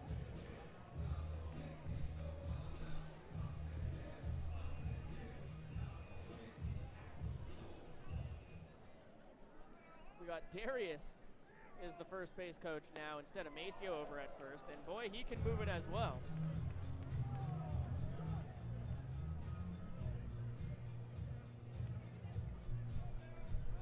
It's going to be a 1-1 here coming from Chambly to Keating. Keating 1 for 1 on the day with a steal of first. I'm going to count that as a hit. I don't know if that makes sense, but like maybe it should just help on base percentage and not hit. I guess it just boosts the on base percentage, so I take that back. He's 0 for 0 with a steal of first base. And a run scored. He scored the run. Whoa! A pickoff attempt at second, and Stephen Chambly knows that if he had thrown that on target, he had Sam Claycamp dead to rights. And Claycamp tells Cosimo Candela, the second baseman for the Party Animals, throw that ball back. I know you've got it.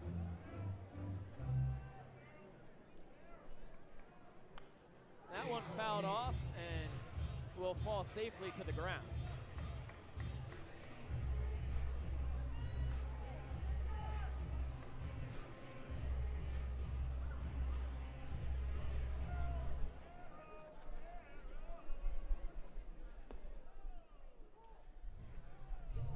That one high, and the count now even at 2-2 on Keating.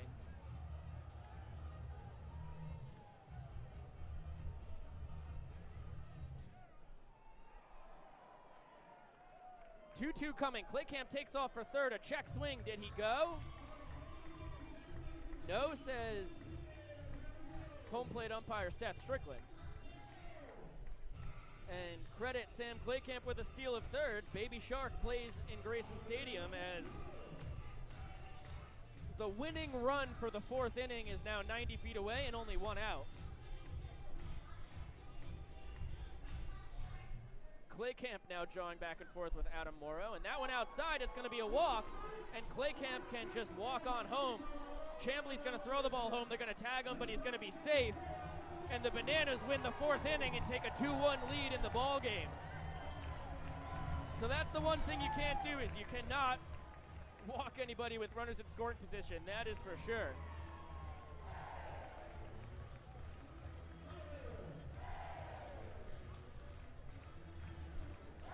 A real manufactured run there. Sam Claycamp with a swinging bunt single. gets to second on the error, gets to third on the stolen base, and scores on the Joshua Keating RBI walk. And as we head to the 5th inning, it's time for a Grayson Stadium classic, a little Hey Baby.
We now bring in Adam Viro. Well, Adam Virant, really. I like calling him Viro, into the broadcast. Viro, how are you doing, buddy? I love you, Biko. How are you doing, man? I love you too, my friend. So, just to explain to the people who you are, you're the assistant coach of the Bananas. How did you get here, my friend? I am actually, nobody knows this, I'm actually the head coach. I feel bad. Wow. I feel bad for my dear friend, Nate Fish. So I'm just kind of letting him carry out this lie to the Banana family. But, so you heard it here first. That's awful nice of you to do. You know, Thank you very much. Not everyone's as good a friend as you are, my friend. No, listen, Nate, baseball, King of Jewish Baseball, Nate Fish, and I have been dear friends for 15 years.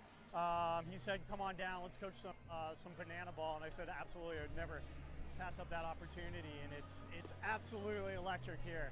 Bananas are up by a run or a point, and it's been a blast. Love to hear that, because, you know, it was a shaky start for you guys. The Party Animals came out hot, got the point in the first inning, but since then, 2 unanswered. Did you guys have a pep talk or anything? Like, what's the reason for this turnaround so quickly? Our game plan was to win, and our team was letting us down. Yeah.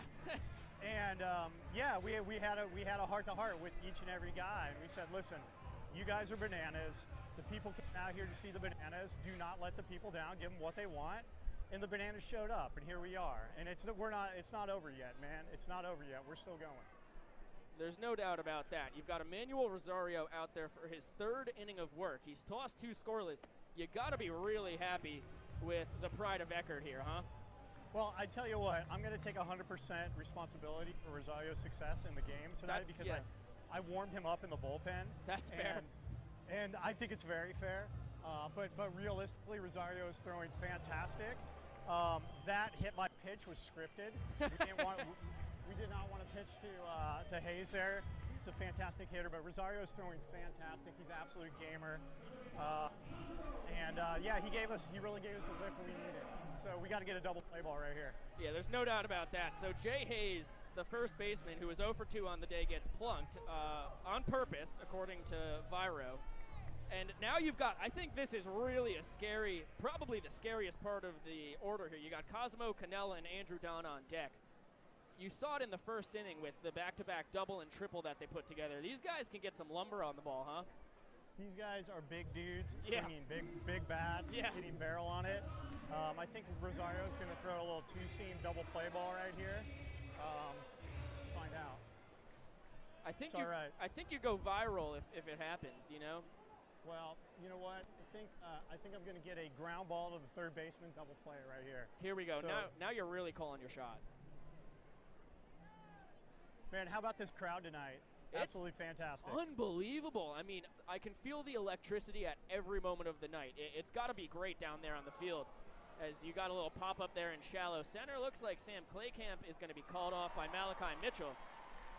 Smart play there by your center fielder, and you got your first out now. That's one of the fastest people in the state. Malachi Mitchell runs a 6.260. That guy is absolutely electric. We said, listen, man, if you want to give us the best chance to win, you're going to be in center field. He stepped up to the plate, and that's a big out. That's a tough play to make. He made it look very easy. Yeah, kind of into no man's land.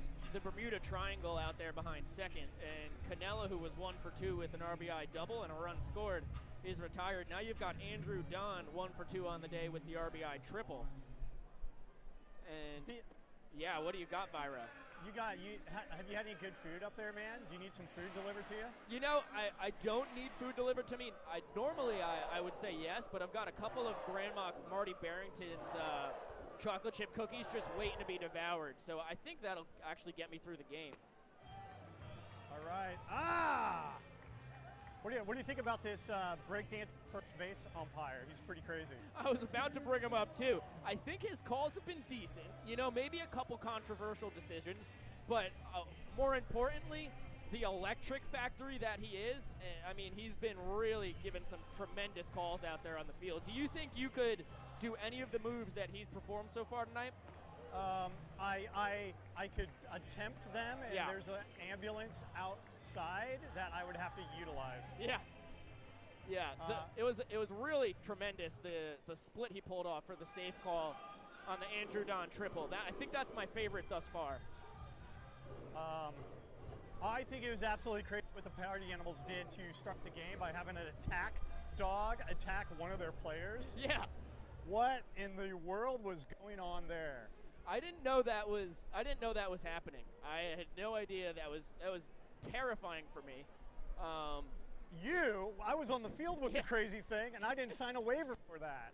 I mean, I got Riley. I mean, Riley looks like a snack to that attack dog. That's a good point. They tried prying that dog off him. I mean, the dog had just absolute war in his eyes. It was crazy. It's really nuts as Donnie there strikes out looking, and now 2 outs for Emmanuel on the mound. Myron Mebane, the left fielder, 0 for 2 on the day, a strikeout and a ground out. The pride of Tallahassee, Splash will take his hacks. Yeah, no, I actually am completely safe up here. The dog can't pull the doorknob on the broadcast booth, so there was really no reason for me to have any nerves at all. You're right about that. That one stroked off the glove of Lance Harville Thomas. Rounding second and heading to third is Jay. And he is going to hold up there.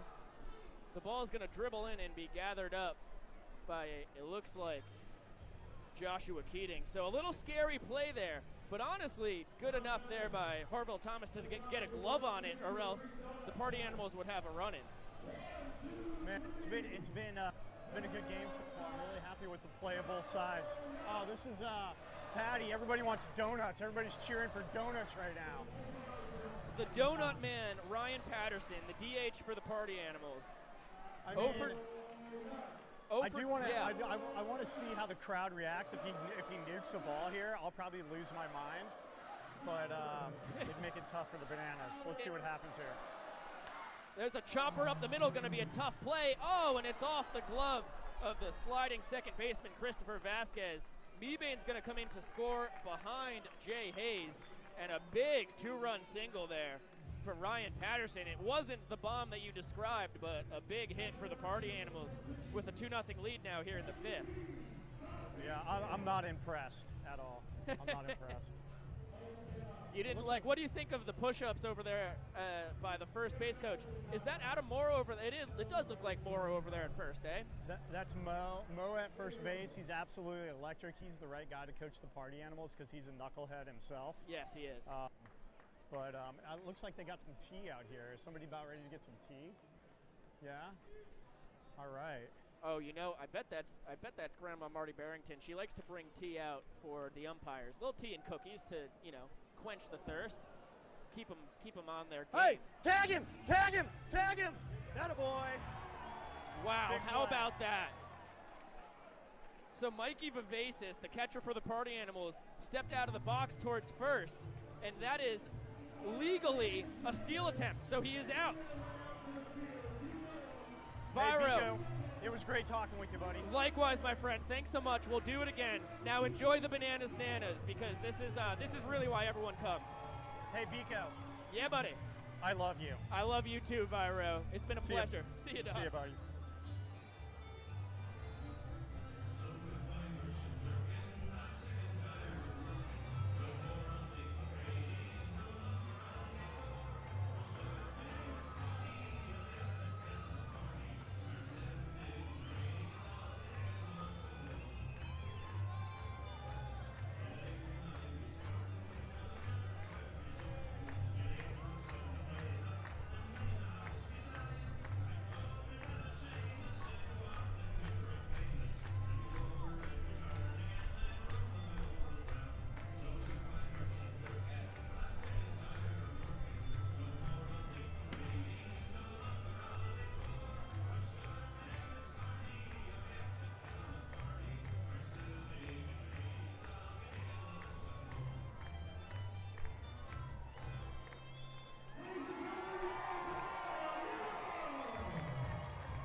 Once again, the Banana Nanas are the creme de la creme of elderly dance groups.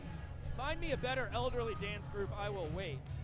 I don't think there's one in the continental United States that puts on a better show than the Banana Nanas, who have really become superstars here in Grayson Stadium. They're all recognized clearly by fans. I see it as I'm going through.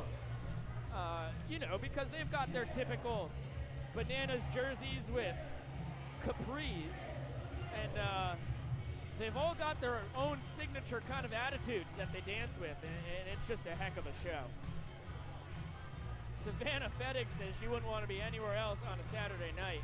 Chad Reeves going to be here on the 20th. Love to hear that, Chad. That's what I'm talking about. It'll be good fun, that's for sure. So as you can see, now this is the genius of my scoreboard being explained to you right now, just to give you an update on how everything's working. The green score are points. So the Bananas have 2 points, the Party Animals have 1. But the Party Animals scored 2 runs in the top of the 5th. So the Bananas have to score 2 to tie or 3 to win the inning. If the Bananas don't score 2, it'll be a 2-2 game points-wise, which is the part that really matters. It's not like whose line is it anyways, whose line is it anyway? The points really, really matter. So here is Wild Bill himself. Bill Pearson, the DH for the Bananas, will swing it 0 for 0 on the day. He got plunked by a high fastball from Arjona, and there's a front door breaking ball, misses the plate, count even at 1-1. And Mark Hill commenting all the way from Great Britain.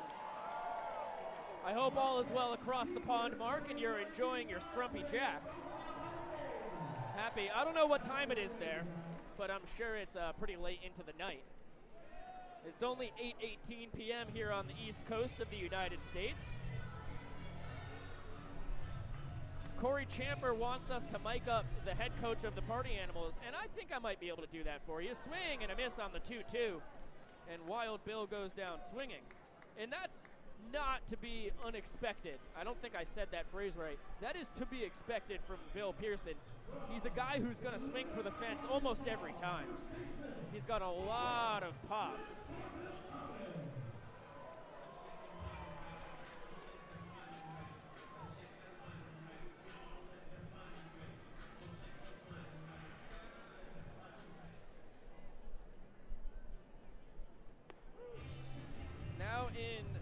the box is Lance Harville Thomas, 1 for 1 on the day with an RBI single that walked off the second inning for the Bananas.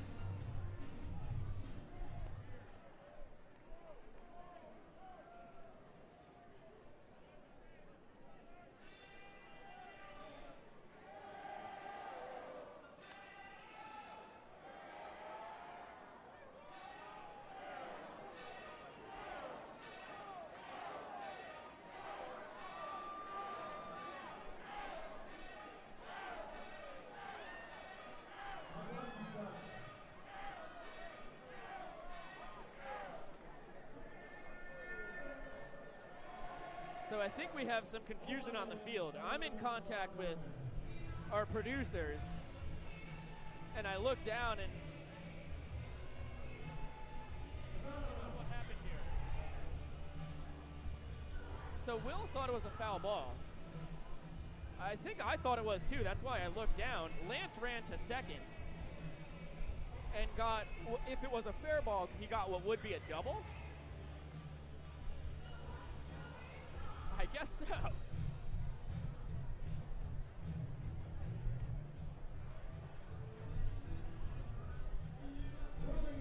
(1:20 a.m.)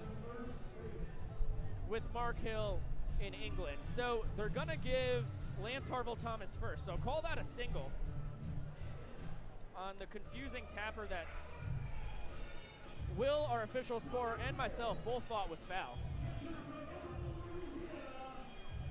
Jill Morrow, happy you're enjoying the Bananas game. We're really happy to have you with us. Heather Dawn wonders if we can widen our high home shot to get first and third, and I'll send that to the bosses and see what we can do.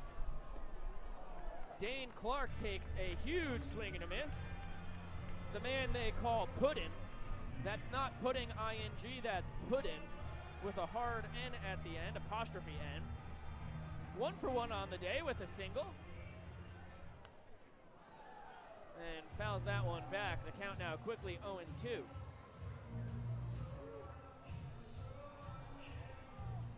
Oh no, he's not 1 for 1 on the day. Excuse me. He's 0 for 0. He was thrown out trying to steal first base. I don't know why I wrote down 1B there. There's a little tapper to second, could be 2. Flip to short 1, on to first. Double play as Dane slides in feet first. You do not see that every day. And a nicely turned double play by Cosimo Canella and Joshua Lavender up the middle. As the Bananas get out of the top of the 5th unscathed. Check that, as the Party Animals get out of the bottom of the 5th unscathed. And they tie the game at 2-2. So we have 38 minutes left of game time. This is a 2-hour time limit game. Started at 7 p.m., will end at 9. And as we speak, the Party Animals and the Bananas have both won 2 innings apiece while splitting the 3rd.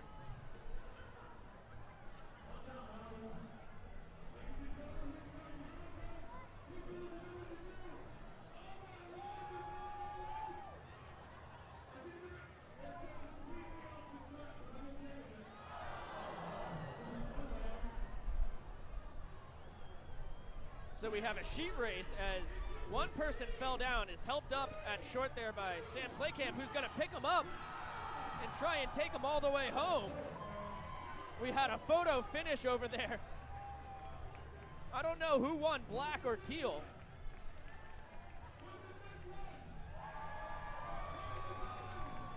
And black gets the crowd vote for sliding in just ahead of teal there. I'm watching the replay now on the broadcast, which is truly phenomenal. And it was a photo finish. Man, teal had a good lead. Oh, man, and then black came out of nowhere, and teal with the front roll. I completely missed that. Holy moly.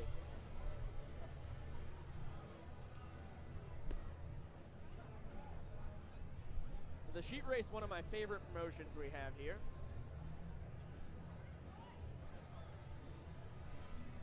Dog.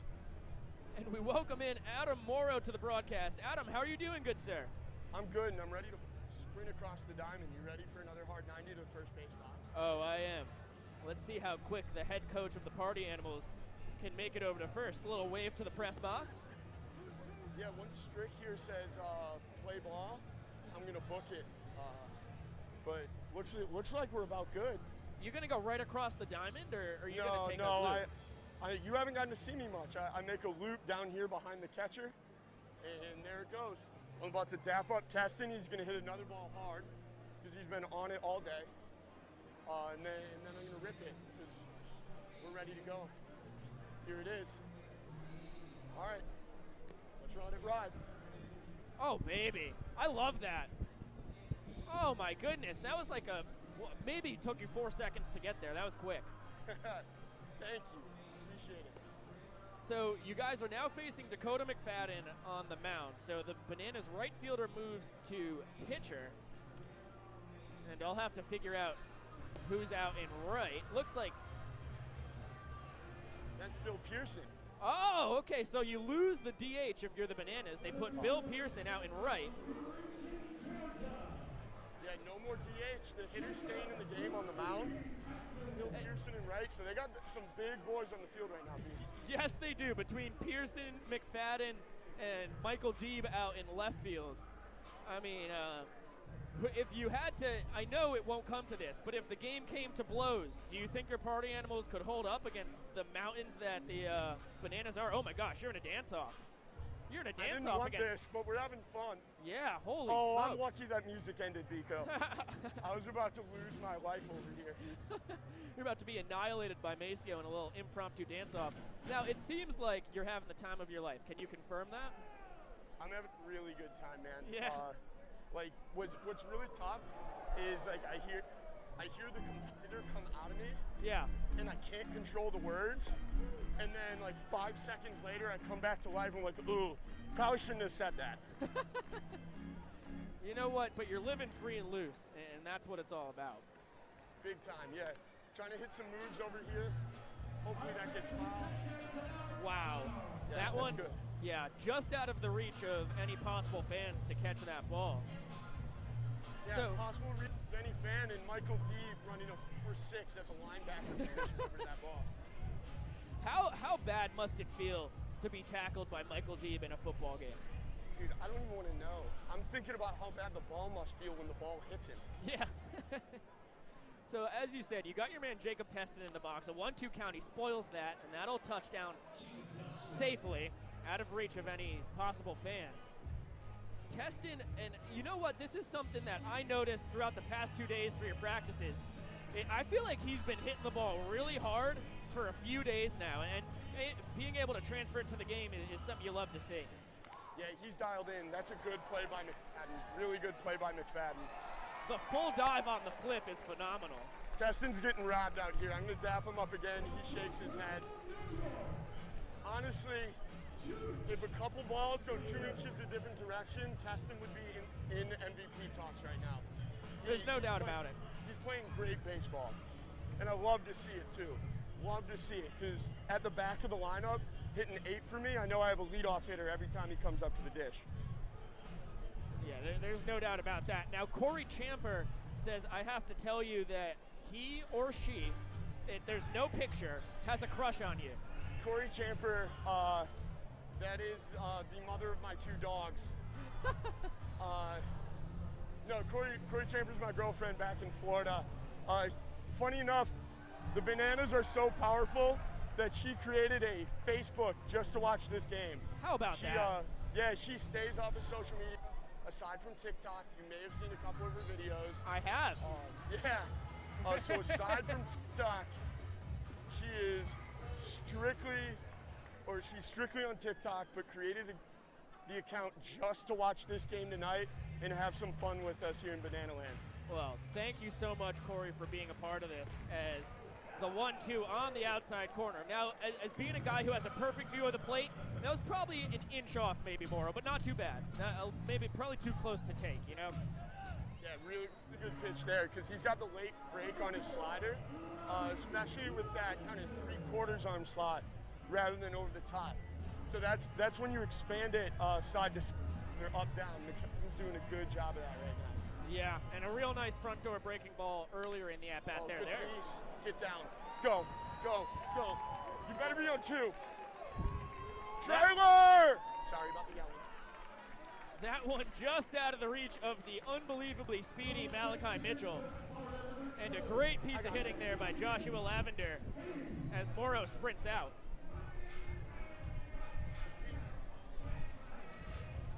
And sprints back. So Lavender, your shortstop, now 2 for 3 on the day. A double, well, not a double, a 2-base walk. So make it 1 for 2. A 2-base walk hit by pitch, a strikeout. Now credit him with a double. And here is Jay Hayes, your first baseman in the box. And the count 1-0. Actually, get ready for some switches on the party animals. Jay Hayes is at third right now. Oh my goodness, And, thank you. Look at this. Yeah, he may be moving to the outfield next inning. Oh my gosh, how about that? Yeah, Kevin Hickey's about to come off the bench. Oh my Good pitch. goodness. Get going. Oh, Deeb is on that. Good play by Deeb. That ball was absolutely stroked by your man Jay. But I tell you what, it was a lot of fun having you on the mic, Adam. Hey, Vico, it was a pleasure. Hopefully we get to do this again on the 20th. There's no doubt about it. You can be a recurring guest here on Bananas TV. Good luck in the rest of the game for your party animals. I love it. Hey, appreciate the good luck wishes. We're here to crush dreams tonight. No doubt about it. See you, Big Tiger. So that is Adam Morrow, the head coach of the Savannah Party Animals.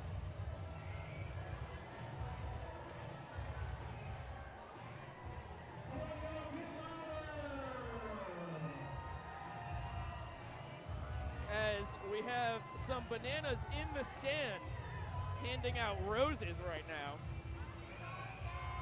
finding their sweethearts and rewarding them with a little flower action. Obviously, it's a great show to watch online. At least I hope it is. But there are a lot of things you get being here in Grayson Stadium. I wish we could send you all roses through the broadcast, but the technology has not come across yet unless anyone has a 3D printer.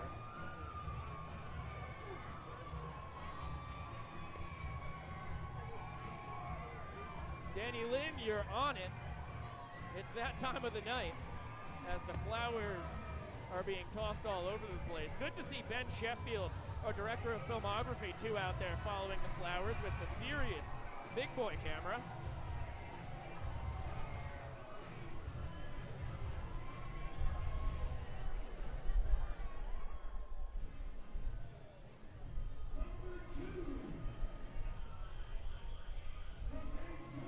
So the party animals not able to push across a run in the top of the 6th. The game is tied at 2 points apiece. And if the Bananas are able to push a run across here in the bottom of the 6th, they'll take a 3-2 point lead, which is what it's all about here in Banana Ball. And it's the top of the order for the Bananas. Malachi Mitchell, the center fielder, checks his swing and fouls one off. Malachi 1 for 2 on the day, a strikeout and a line drive base hit to right.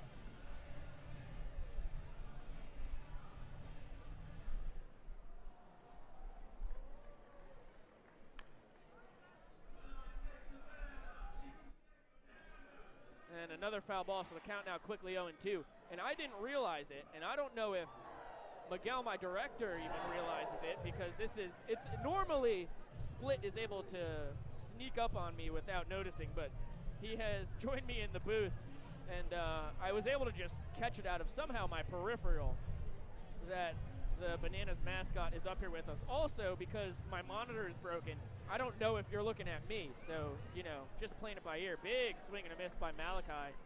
And Chambly in his 3rd inning of work getting a strikeout to start things off.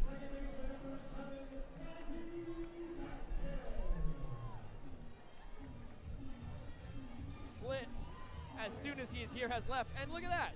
It was all caught on camera. So, you know, I'm a little late to the show, being about 20 seconds behind everybody else. But happy that the legendary Miguel, oh my gosh, he's right behind me. I thought you left. That was actually terrifying. I didn't like that at all, Split. He now returns to his duties in the ballpark. He faked like he was going out the door and then came back and sat right behind my right shoulder. That wasn't a nice thing to do at all. Big swing and a miss by Christopher Vasquez, who now has a 1-1 count on him.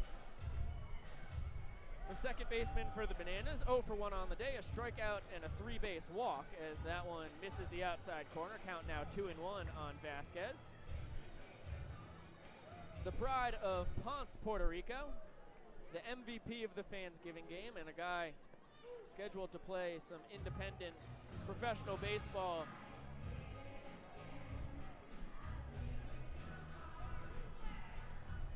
just this summer. Now a 2-2 count. That one's chopped to short. Charging is Lavender. The throw across the diamond. Nice pick over there by the new first baseman for the Party Animals, Andrew Don. So Don moves from third to first. Hayes moves from first to left, it looks like. Myron Mebane looks like might be out of the game. And I'll have to figure out who has joined the game to replace him. So with 2 outs in the inning, it will be Michael Deeb. And he takes a fastball up and in for ball 1. The left fielder for the Bananas, 0 for 2 on the day. Reached on an E6 and then bounced out to second. And he has to scoot his kilt out of the way of that one. Count now 2-0.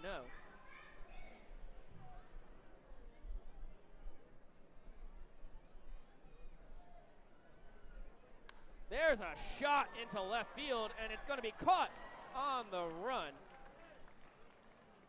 by Aaron Straker, the Party Animals right fielder. So, and it is still Straker out there. Good to know that that one wasn't on me. There's the power that you see from Michael Deeb as he hit that one on the nose just to the wrong place. A 1-2-3 inning for Stephen Chambly, and we salute the servicemen and women in Grayson Stadium here tonight.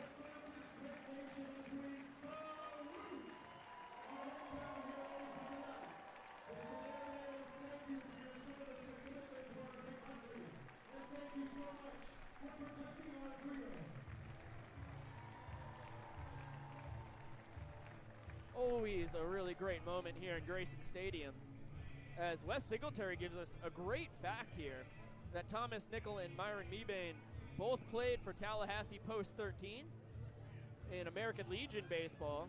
I'm guessing that's American Legion. Correct me if I'm wrong. Post 13 as an American Legion player myself in old Saugerties, New York. Sounds like it. Winner of 5 consecutive Florida State Championships. Talk about dominance from the boys in Tallahassee. How about that? We always had some good teams in Saugerties post 72, but man, those folks up in Saratoga and Schenectady were tough to get past. Adrian Straker shouting out Aaron, whose nickname is Chooch, got it on the back of the jersey. That was a nice play. That one was tattooed. I would venture to say 107 miles per hour off the bat, according to the radar gun I've got in my brain. Really hit hard. So Dakota McFadden out for his second inning of work. Started in right field. He was the first man picked to make this Savannah Bananas premier team. He's a guy who can pump low to mid-90s on the mound with some funky breaking stuff and off-speed to boot. And of course, as I said earlier, also participated in the Power Showcase twice in college. Once with a guy you may have heard of, Bryce Harper. That one low and away. And the count 1-0 to Cosimo Canella, the second baseman for the Party Animals, will lead it off. It's going to be 3-4-5. Really, it's the heart of the order traditionally in baseball, and no different for the Party Animals. Canella and Don. And then we'll see if someone's in for Mebane. I did not see him out in the field. He had been playing left, and I think Jay Hayes replaced him out there. So I'll get to the bottom of it. It won't get past me for too long. Danny DeSpaltro shouting out Grandma Marty Barrington for her kilt. Love to hear that. There, it's a called strike 3 on the outside corner. From my angle, that certainly had an inch or two of daylight in between itself and the black. So I understand why Cosmo, who is now 1 for 4 on the day with an RBI double and a run scored, was not happy with the call from Seth Strickland. But I'm sure, you know, it's well documented up here in the booth. I'm sure the players have been telling each other that the zone's large. And it's tough when a guy's pumping 90 plus and hitting you with breaking stuff too on the mound like Dakota is, but you got to try and fight when you're up there. So here's Andrew Don, the third baseman. Well, it's actually started at third and has moved over to first. Has to pirouette out of the way of that heater up and in. Dakota says, my bad. And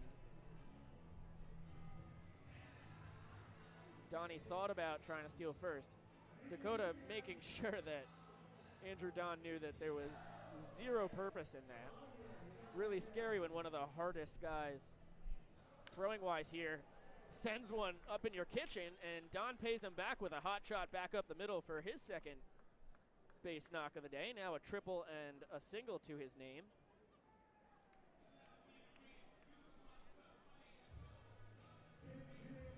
And the Jay-Z interlude means not Myron B. Bain. This is our replacement for Myron B. Bain. Kevin Hickey, a.k.a. Mr. Balloon Hands.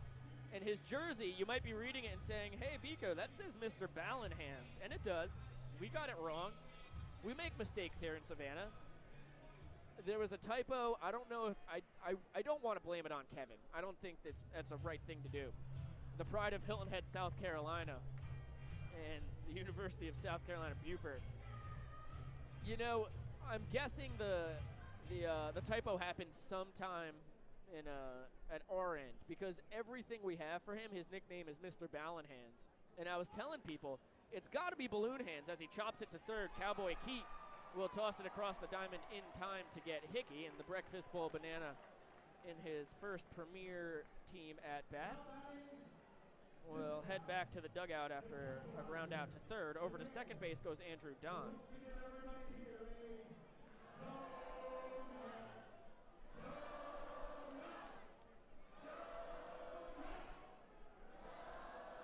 So Hickey has taken over third base, I have now figured out. Don has moved over to first base, and Hayes moved from third base to left field. We've got it down. And now I look at the field, and Patty the Pulverizer was able to hold off on his check swing.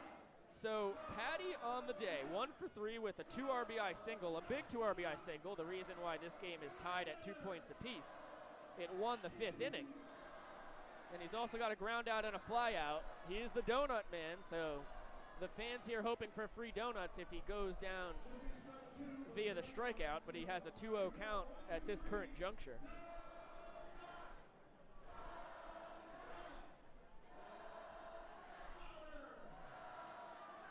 McFadden from the stretch, and a high chopper towards second on a charge, and tossing it over to first just in time is Christopher Vasquez.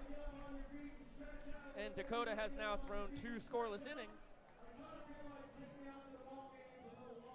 As we stretch here in Savannah, it is tied 2 points to 2 points between the Party Animals and the Bananas.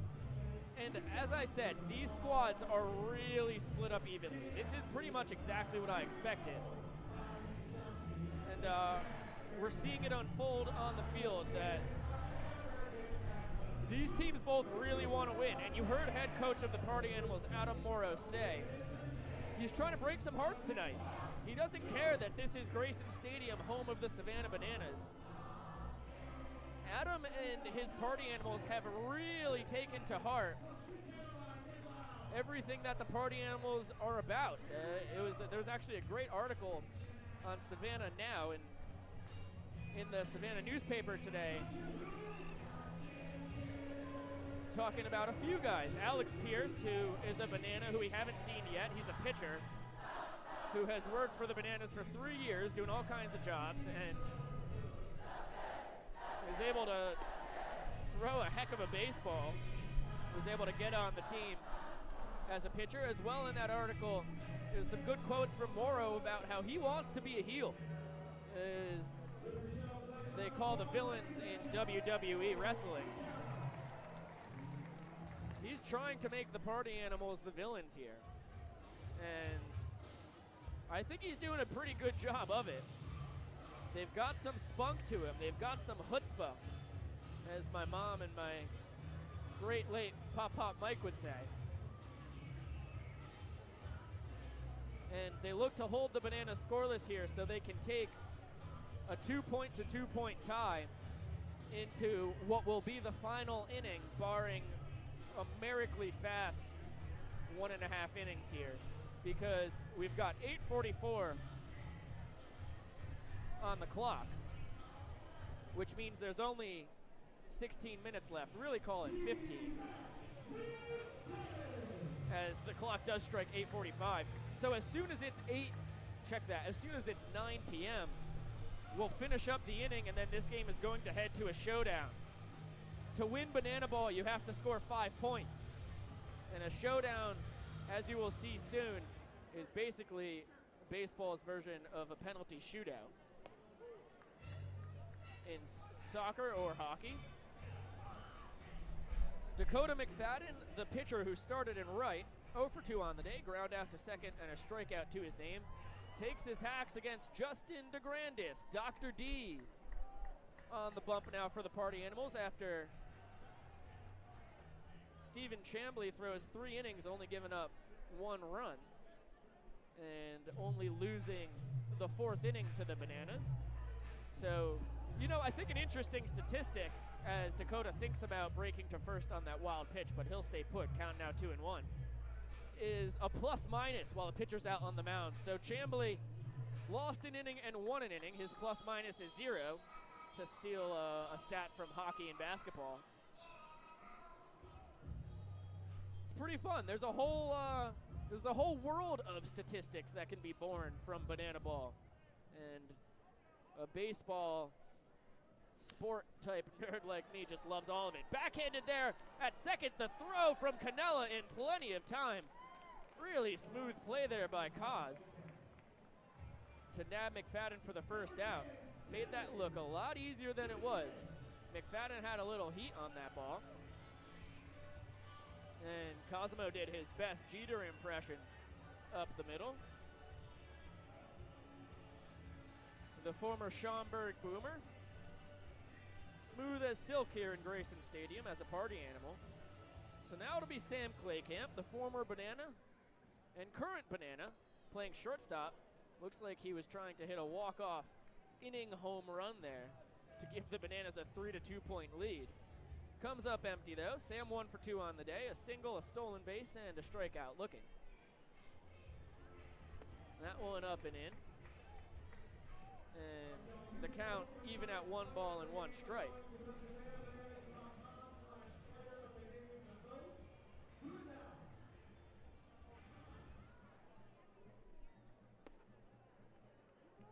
And that one high in the count now, 2-1. Justin DeGrandis, the man on the mound from Eastern Florida State College and then the University of South Carolina at Beaufort, the old USCB. He was a Fansgiving Banana and told me that he just loved everything about it. Now he switches uniforms to slap on the cutoffs that comes with the Party Animals, as he's got a 3-1 count now on Claycamp, the second Banana chosen at the tryout, along with McFadden, who went first. 3-1, it looks like it might have even clipped Claycamp, and he's going to just have to stay at first. So actually bad luck there for the Bananas, because it hit him. It's a hit by pitch. He would have probably at least gotten 2, if not 3, but I would bet he ended up on second if that was a walk. Instead he gets clipped, and he'll be on first after taking the hit by pitch. So with 1 away, it'll be Cowboy Keat, the third baseman Joshua Keating.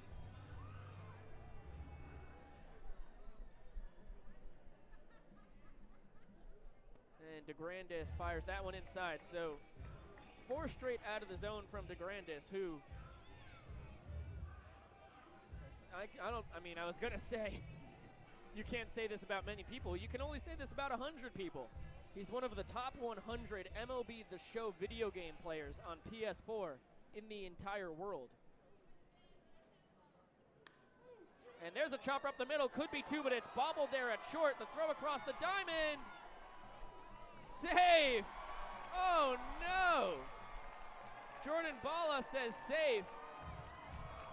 The party animals cannot believe it. It was bobbled by Lavender, who fired it across.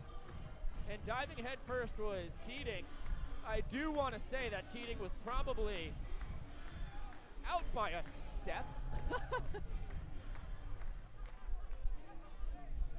But I'm not the man on the field breakdancing and wearing the black and gray, as Jordan Bala is. So a fortunate call there for the Bananas. They have first and second and one out, and now Bill Pearson takes a called strike on the outside corner from DeGrandis. It really looked like the throw came a pinch ahead of the head first slide by Cowboy Keith there. And now the party animals in a bit of a jam. Wild Bill hits a shot into deep left center field, and that is going to do it for the 7th inning. Sam Claycamp comes in and throws his helmet, steps on home plate to complete the walk-off. Credit Bill with an RBI double. That ball was tattooed. And the wild man Bill does what he does. Hits the absolute heck out of the ball. The Bananas take a 3-2 point lead as Bruce from the Bananas pumps out push-ups in the general vicinity of the party animals. And you know what? I feel good about that absolute shellacking by Bill, because if there were 2 outs and Sam Claycamp on second, that still would have walked off the inning. So, right call or wrong by Jordan Bala, it does not affect the outcome. The Bananas have a 3-2 point lead as we head into the 8th and final inning of Banana Ball tonight before we get to showdown time. And the only thing we have to decide here is if the Bananas hold a 3-2 lead, points-wise going in, if they hold a 4-2 lead, or if the game is tied at 3-3.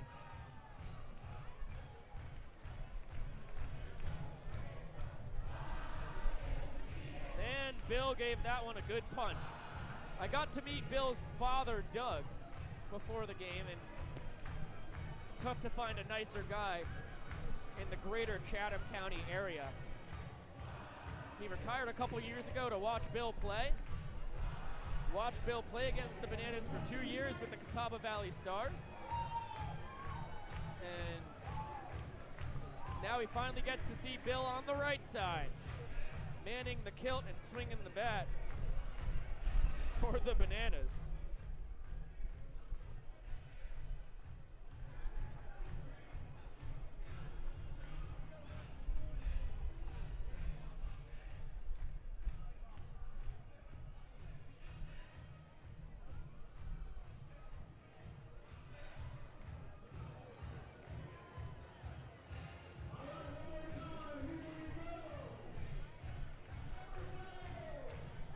Funny enough, actually, Doug came decked out in New Jersey Jackals gear, which is a team that I tried to get a broadcasting job with before I got my gig here in Savannah.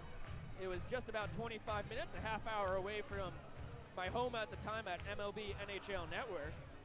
But they didn't have an opening. I was really just shooting in the dark. And they play at Yogi Berra Stadium, so I had to give it a try. I think I ended up in the right place, though. There's nowhere I'd rather be right now than Grayson Stadium. And had a good chat with Doug about Bill getting to play for the Jackals just this past summer in the All-American Baseball Classic.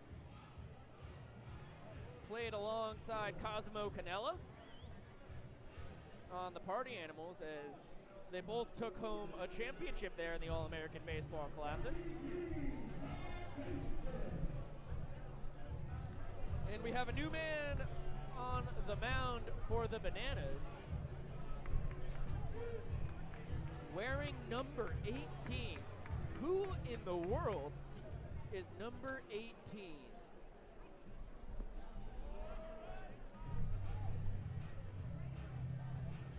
Oh my gosh, what a mystery we have on our hands. An unrostered man. I thought I knew it all.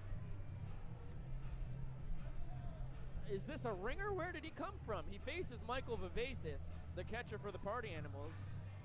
And the count now 1-1 after a healthy hack that Vivacis comes up empty on. Mike 0 for 2 on the day. Couple ground outs and a caught stealing trying to steal first base, which in my statistical opinion counts as a plate appearance but not an at-bat. That one just misses the outside corner, and the count now 2-1.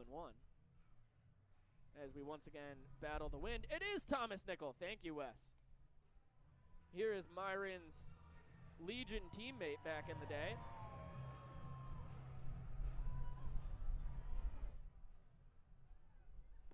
And a big swing and a miss, count now 2-2.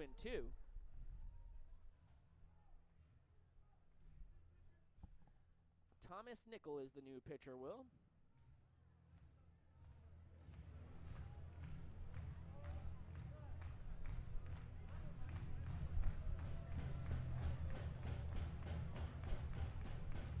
The 2-2 swing and a miss.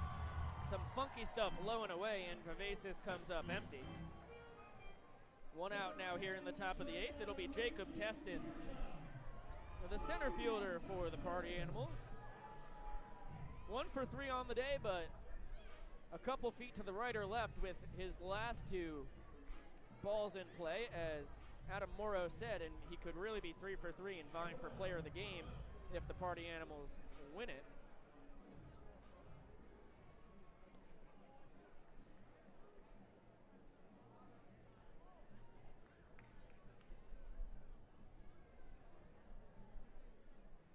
And as I talk about the best player of the game, it's another time to note that you can vote online. At the bottom of the comments page, you can vote for the best player, the MVP of the game, as well as the most entertaining player to watch. All you have to do is click that link, and you can scroll through the players on both teams and place your votes, throw your email in, and bada bing, bada boom, it's done.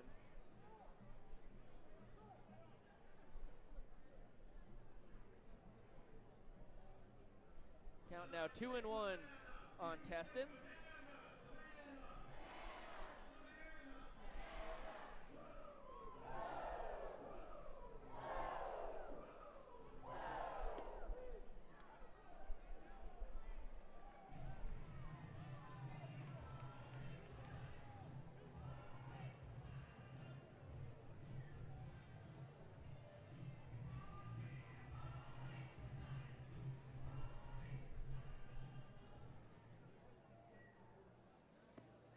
Big swing and a miss, and Teston down on strikes. Back-to-back strikeouts for Nickel.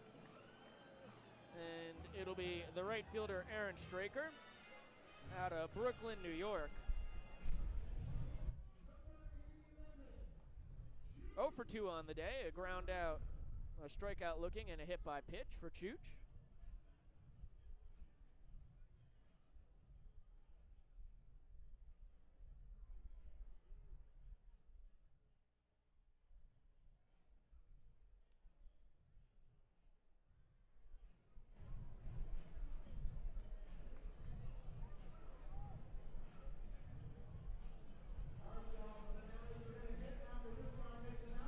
Count 1-0 on the Bananas right fielder.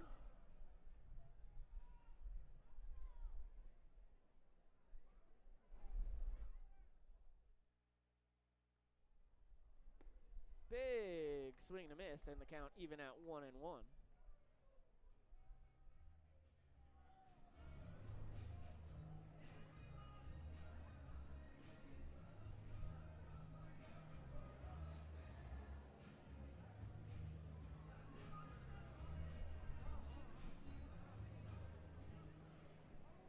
One pitch coming from Nickel.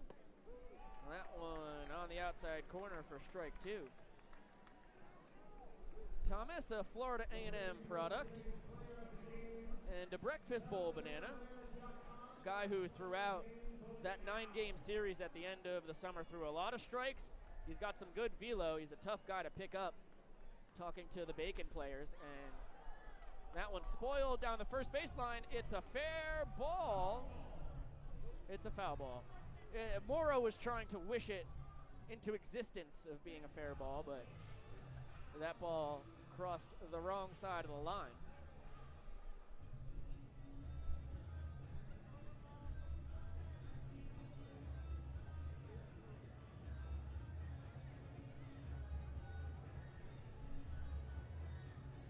So the count now 1-2 on Chooch. 2 outs here in the top of the 8th.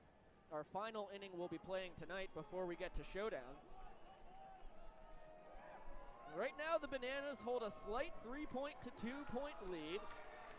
Dane Clark, the catcher for the Bananas, getting the crowd pumped for the 1-2. And that one misses up and out, and even at 2-2. As I mentioned earlier, Dane catches Trevor Rosenthal in St. Louis in his spare time.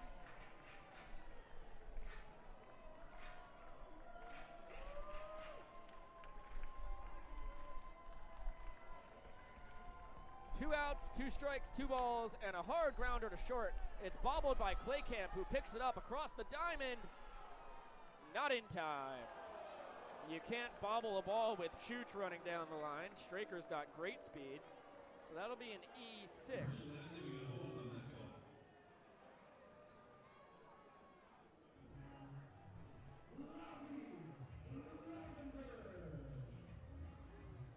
And that flips the order over for the Party Animals and really gives them a great shot at scraping a run across here.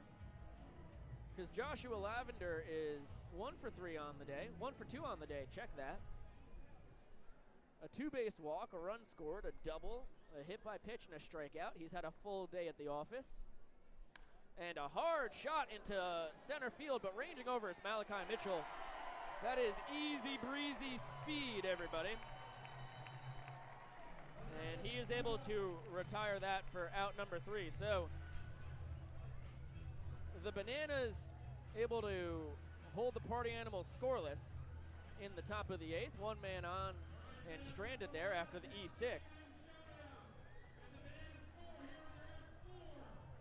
And the Bananas now have a half an inning to try and add a point and make the showdowns only 1 win for them necessary in winning the game.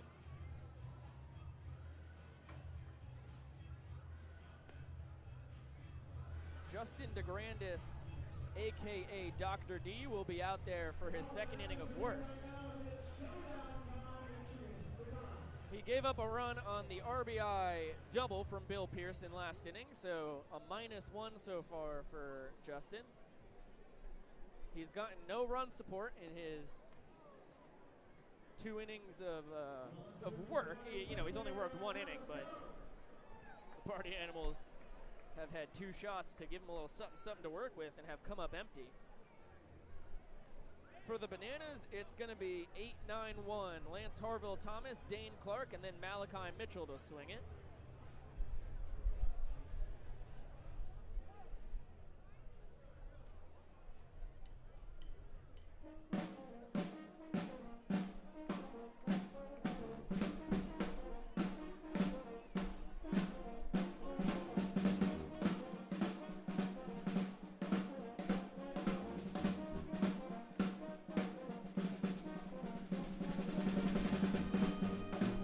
Get a little more snare drum. Holy moly.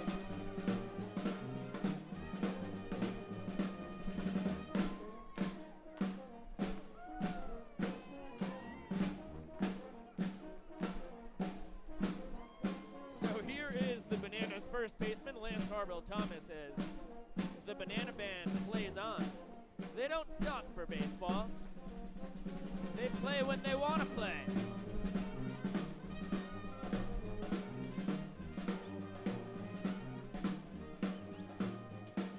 Check swing by Lance. Did he go? No! And the count now even at 1-1. The Bananas first baseman, 2 for 2 on the day. An RBI single and a non-RBI single to his name. Way ahead of the off speed, and the count now 1-2.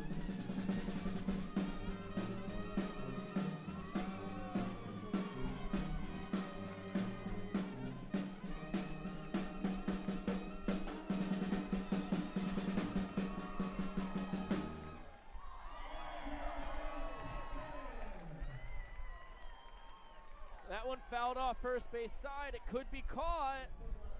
And it's going to fall harmlessly. Actually, it just escaped the bleachers.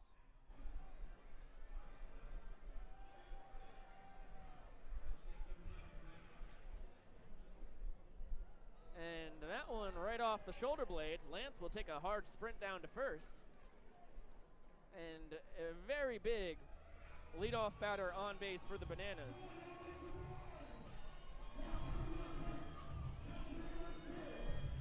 So Lance, 3 trips to the plate, 3 times on base. We'll see what happens in showdowns, but a strong candidate for MVP of the game. Had a walk-off single to tie the game at 1 point apiece back in the second, and then another single to his name. Has yet to get out as Dane Clark steps up to the dish and takes that one low and away. Dane spent 4 years at Ecclesia College, redshirted 1 year. Fouls that one back, and the count even at 1-1. He then transferred for his last year of eligibility to Harris Stowe State in St. Louis and was working out at a local facility when he was catching some of the Harris Stowe guys, and then Trevor Rosenthal just happened to be there, asked him if he could throw a bullpen with him. With the mask on and everything, Dane had no idea who he was, but just being a good dude said, yeah, of course, I'll catch your bullpen.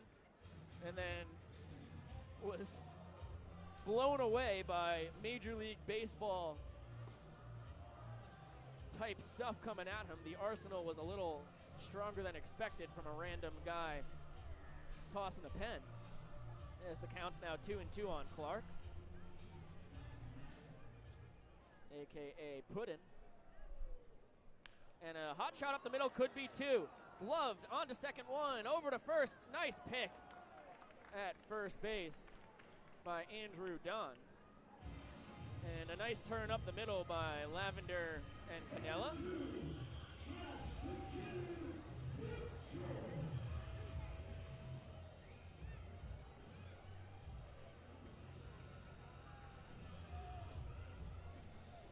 Just what the doctor had ordered. Just what the doctor had ordered. Let me try that again. Just what the doctor ordered if you're a Party Animals fan. There's got to be a couple of you out there. As Flash the Kid, Malachi Mitchell takes a breaking ball over the outside corner for strike 1, according to Seth Strickland. Swing and a miss at a bouncer in the dirt. See, the first pitch was definitely a tough one for the Bananas center fielder. And then he's forced to expand his strike zone. Now he's in an 0-2 hole against DeGrandis. And he gets plunked. And that is, I want to bet, the fastest guy on the Eastern Seaboard who just was given first base. Flash 1 for 3 on the day, a single.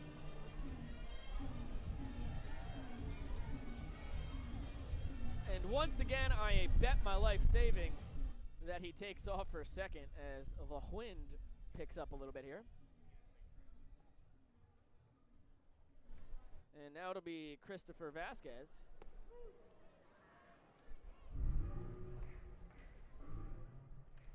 Strike over the outside corner. The Bananas second baseman. 0 for 2 on the day. Strikeout, ground out, and a 3-bag walk. There goes Flash. The throw down to second. Not in time. And Flash is pumped up over at 2B.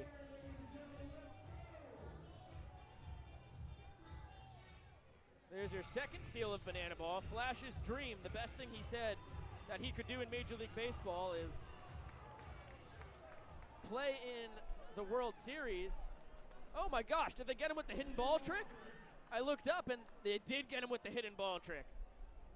Flash is arguing foul play, but that'll do it. So the Party Animals tried to pull it off earlier, but play had not been reinstated yet, according to the umpires.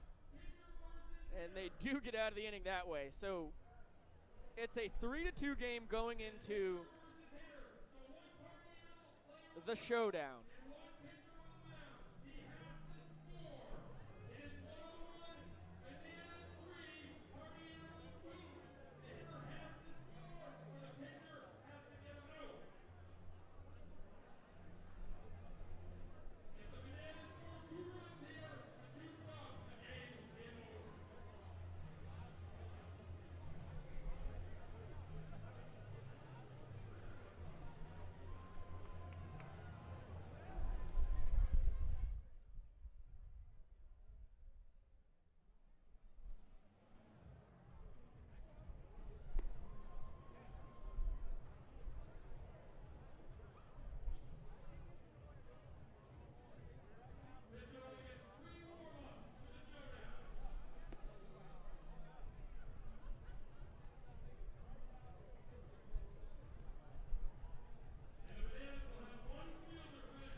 So I hope you heard Jesse Cole loud and clear there.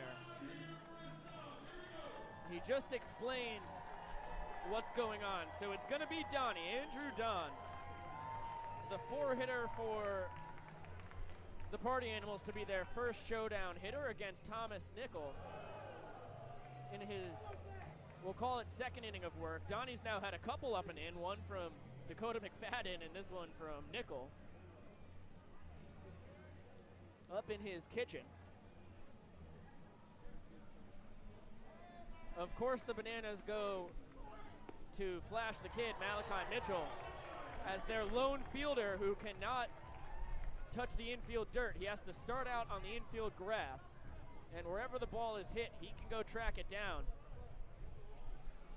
Some combination of flash, nickel, and puddin' have to get Andrew Don out before he crosses home plate. That one on the outside corner. Nickel absolutely painting the black with some violent heat. Back-to-back pitcher's pitches from the former Tallahassee Legion standout. Here comes a 1-2 to Don. And fouled off. Once again, Nickel sending the hard stuff right on the outside corner. And Andrew just able to stay alive. Donnie, one of the biggest personalities here on two teams full of big personalities. I hope you saw his belly wiggle at the end of our player introduction video we posted on Facebook and Twitter today. Another 1-2, he chases a high fastball. And that will do it for the Party Animals. Dane Clark, the catcher, is pumped up. Thomas Nickel with a little strut off the mound. And Malachi Mitchell, cool as a cucumber. Didn't have to do a thing. So the showdown starts with a K. It's still Bananas 3, Party Animals 2, and now we get an unbelievable treat with Shlomo Lepetz taking the mound for the Party Animals. This is one of the most interesting men I've ever met in my entire life. He was born in Tel Aviv, Israel.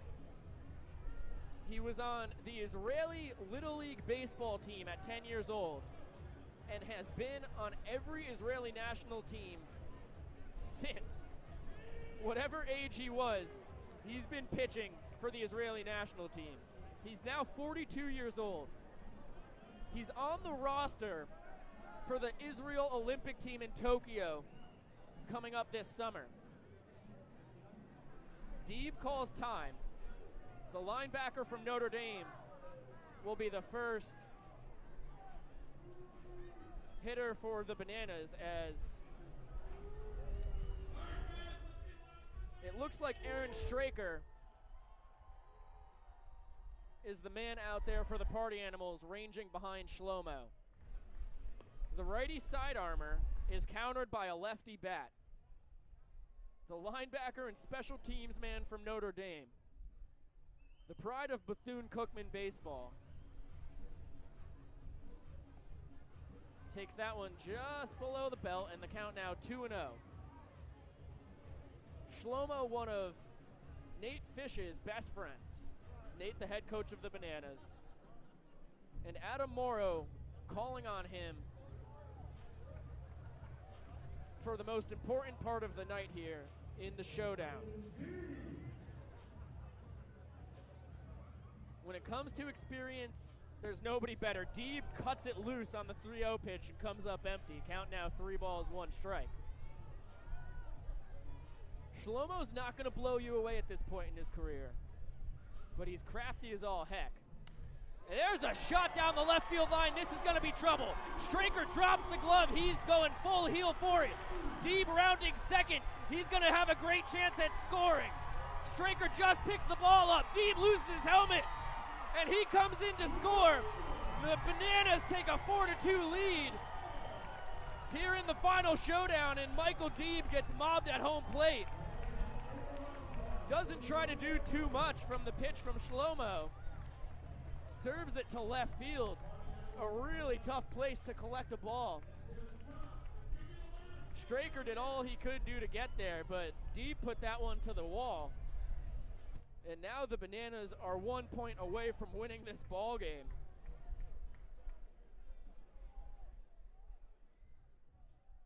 Michael Deeb able to touch up the man who's pitched in 2 World Baseball Classics.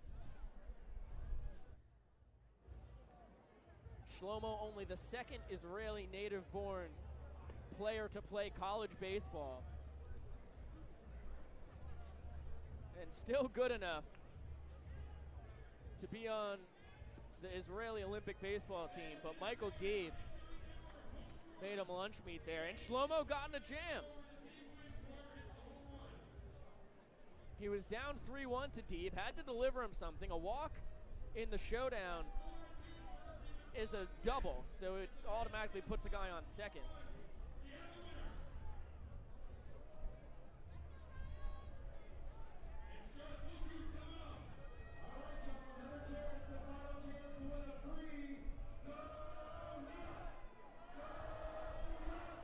It's going to be Ryan Patterson, Patty the Pulverizer, in the box against Thomas Nickel. Nate Fish clearly likes what he has with the flamethrower. A very different man on the mound than Shlomo Lipatz.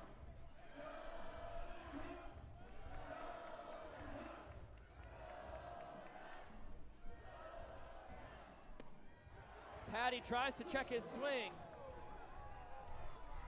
Seth Strickland says he does, and there's never an asking of the opinion of Jordan Bala, the field umpire. So a 1-1 count on Patterson. The 4-year man from Armstrong State, an All-American for the Pirates. He hits one out into right center field, or to left center field rather, and it's going to be a tough play for him to get all the way home. Flash the Kid is out there. Patterson rounding second. Flash collects the ball. He heaves it all the way home. Patterson rounding third. The ball collected by Dane, and he tags out Patterson right before home plate, and Dane Clark is pumped up as the Bananas go and congratulate Malachi Mitchell on a fantastic play. Ryan Patterson put pretty good wood on it, got it out into left center field. But we've got the fastest guy in the stadium manning the showdown for the Bananas. And Flash the Kid able to throw out the Pulverizer just before he crosses home plate. Shlomo will be back out there warming up.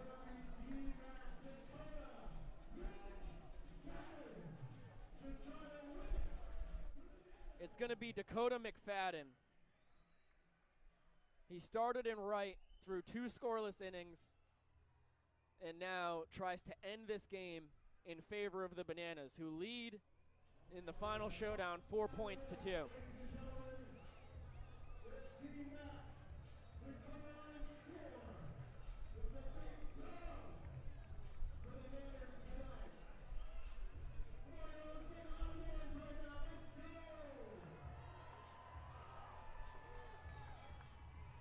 The first man picked to be on the Savannah Bananas Premier team, Dakota McFadden, takes a called strike over the outside corner from the sidewinder Shlomo Lipatz.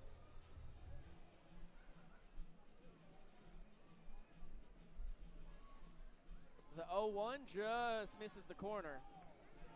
Shlomo wanted the call. It was probably an inch off. And the count now 1-1.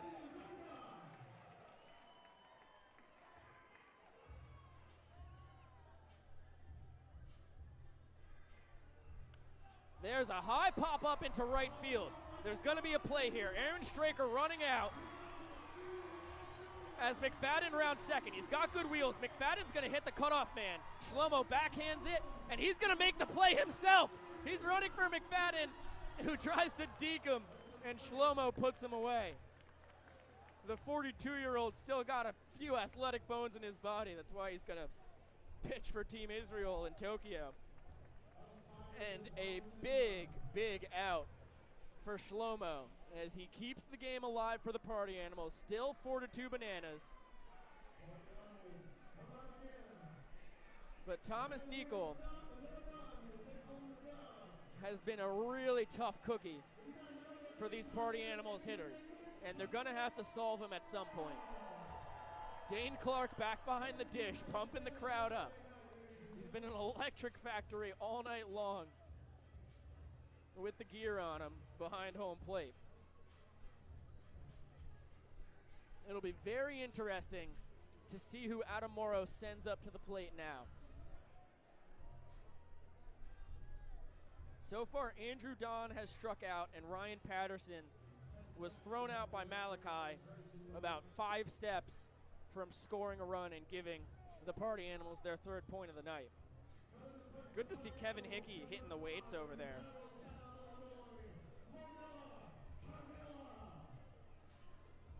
And I think this is the right move. He goes to Cosimo Canella, his second baseman, who's 1 for 4 on the day, an RBI double and a run scored to his credit.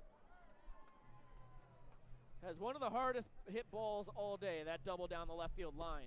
And Nickel paints the outside corner. And I'll tell you what, there's nothing more I hated as a hitter throughout my illustrious career than hard fastballs on the outside corner. I feel the pain of these Party Animals hitters as Nickel misses with that one, and the count now even at 1-1.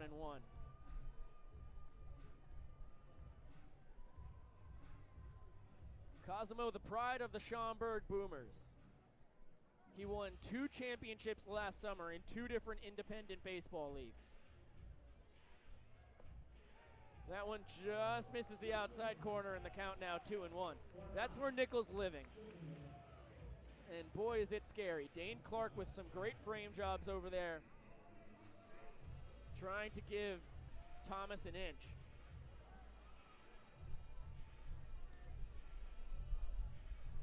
Here's the 2-1. There's a high pop in the infield. It's going to be caught on the fly by Malachi Mitchell. And once again, 3 batters have faced Thomas Nickel. 3 batters have been out. Strikeout, Patterson thrown out at the plate, and Cosimo pops out to the only fielder out there, Malachi Mitchell, in the infield. I'm going to call that an FM, fly out to Malachi. And Shlomo out there once again. He got touched up by Michael Deeb, who put one to the left field wall and scored what was the 4th point of the night for the Bananas. And we'll see who the king of Jewish baseball, Nate Fish, calls to face one of the more legendary Jewish baseball players, Shlomo Lepetz.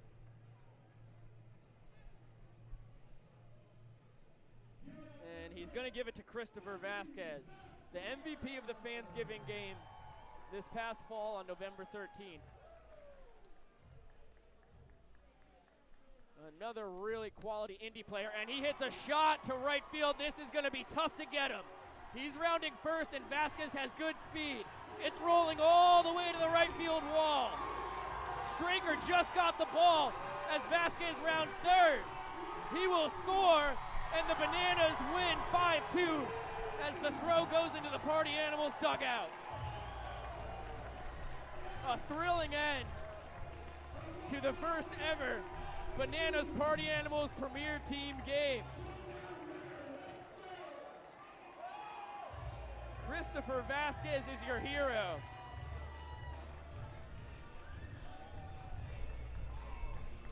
His first hit of the ball game. And he gives the Bananas the 5-2 victory. And he will be a player of the game for sure.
is T. Gray signing off for the evening as Wild Bill Pearson is your most entertaining player of the game. He wins the most votes online. As you know, and I think the fans got it right. For a fans first team, I think you nailed it. And then Christopher Vasquez, for the second straight game, I can't do the math here.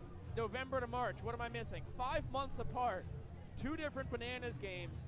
The one common denominator, Christian Vasquez is your MVP. And he does it in the clutch against a legendary pitcher in Shlomo Lepetz. And the key there for the Bananas against Shlomo, Michael Deeb scoring the 4th point, and then Christopher scoring the 5th. Christian Vasquez, a catcher for the Red Sox back in the day. Classic mistake there.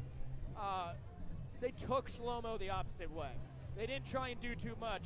They got their backsides behind the ball, and they sent it to the left field wall for the lefty, Michael Deeb, the right field wall for the righty, Christopher Vasquez.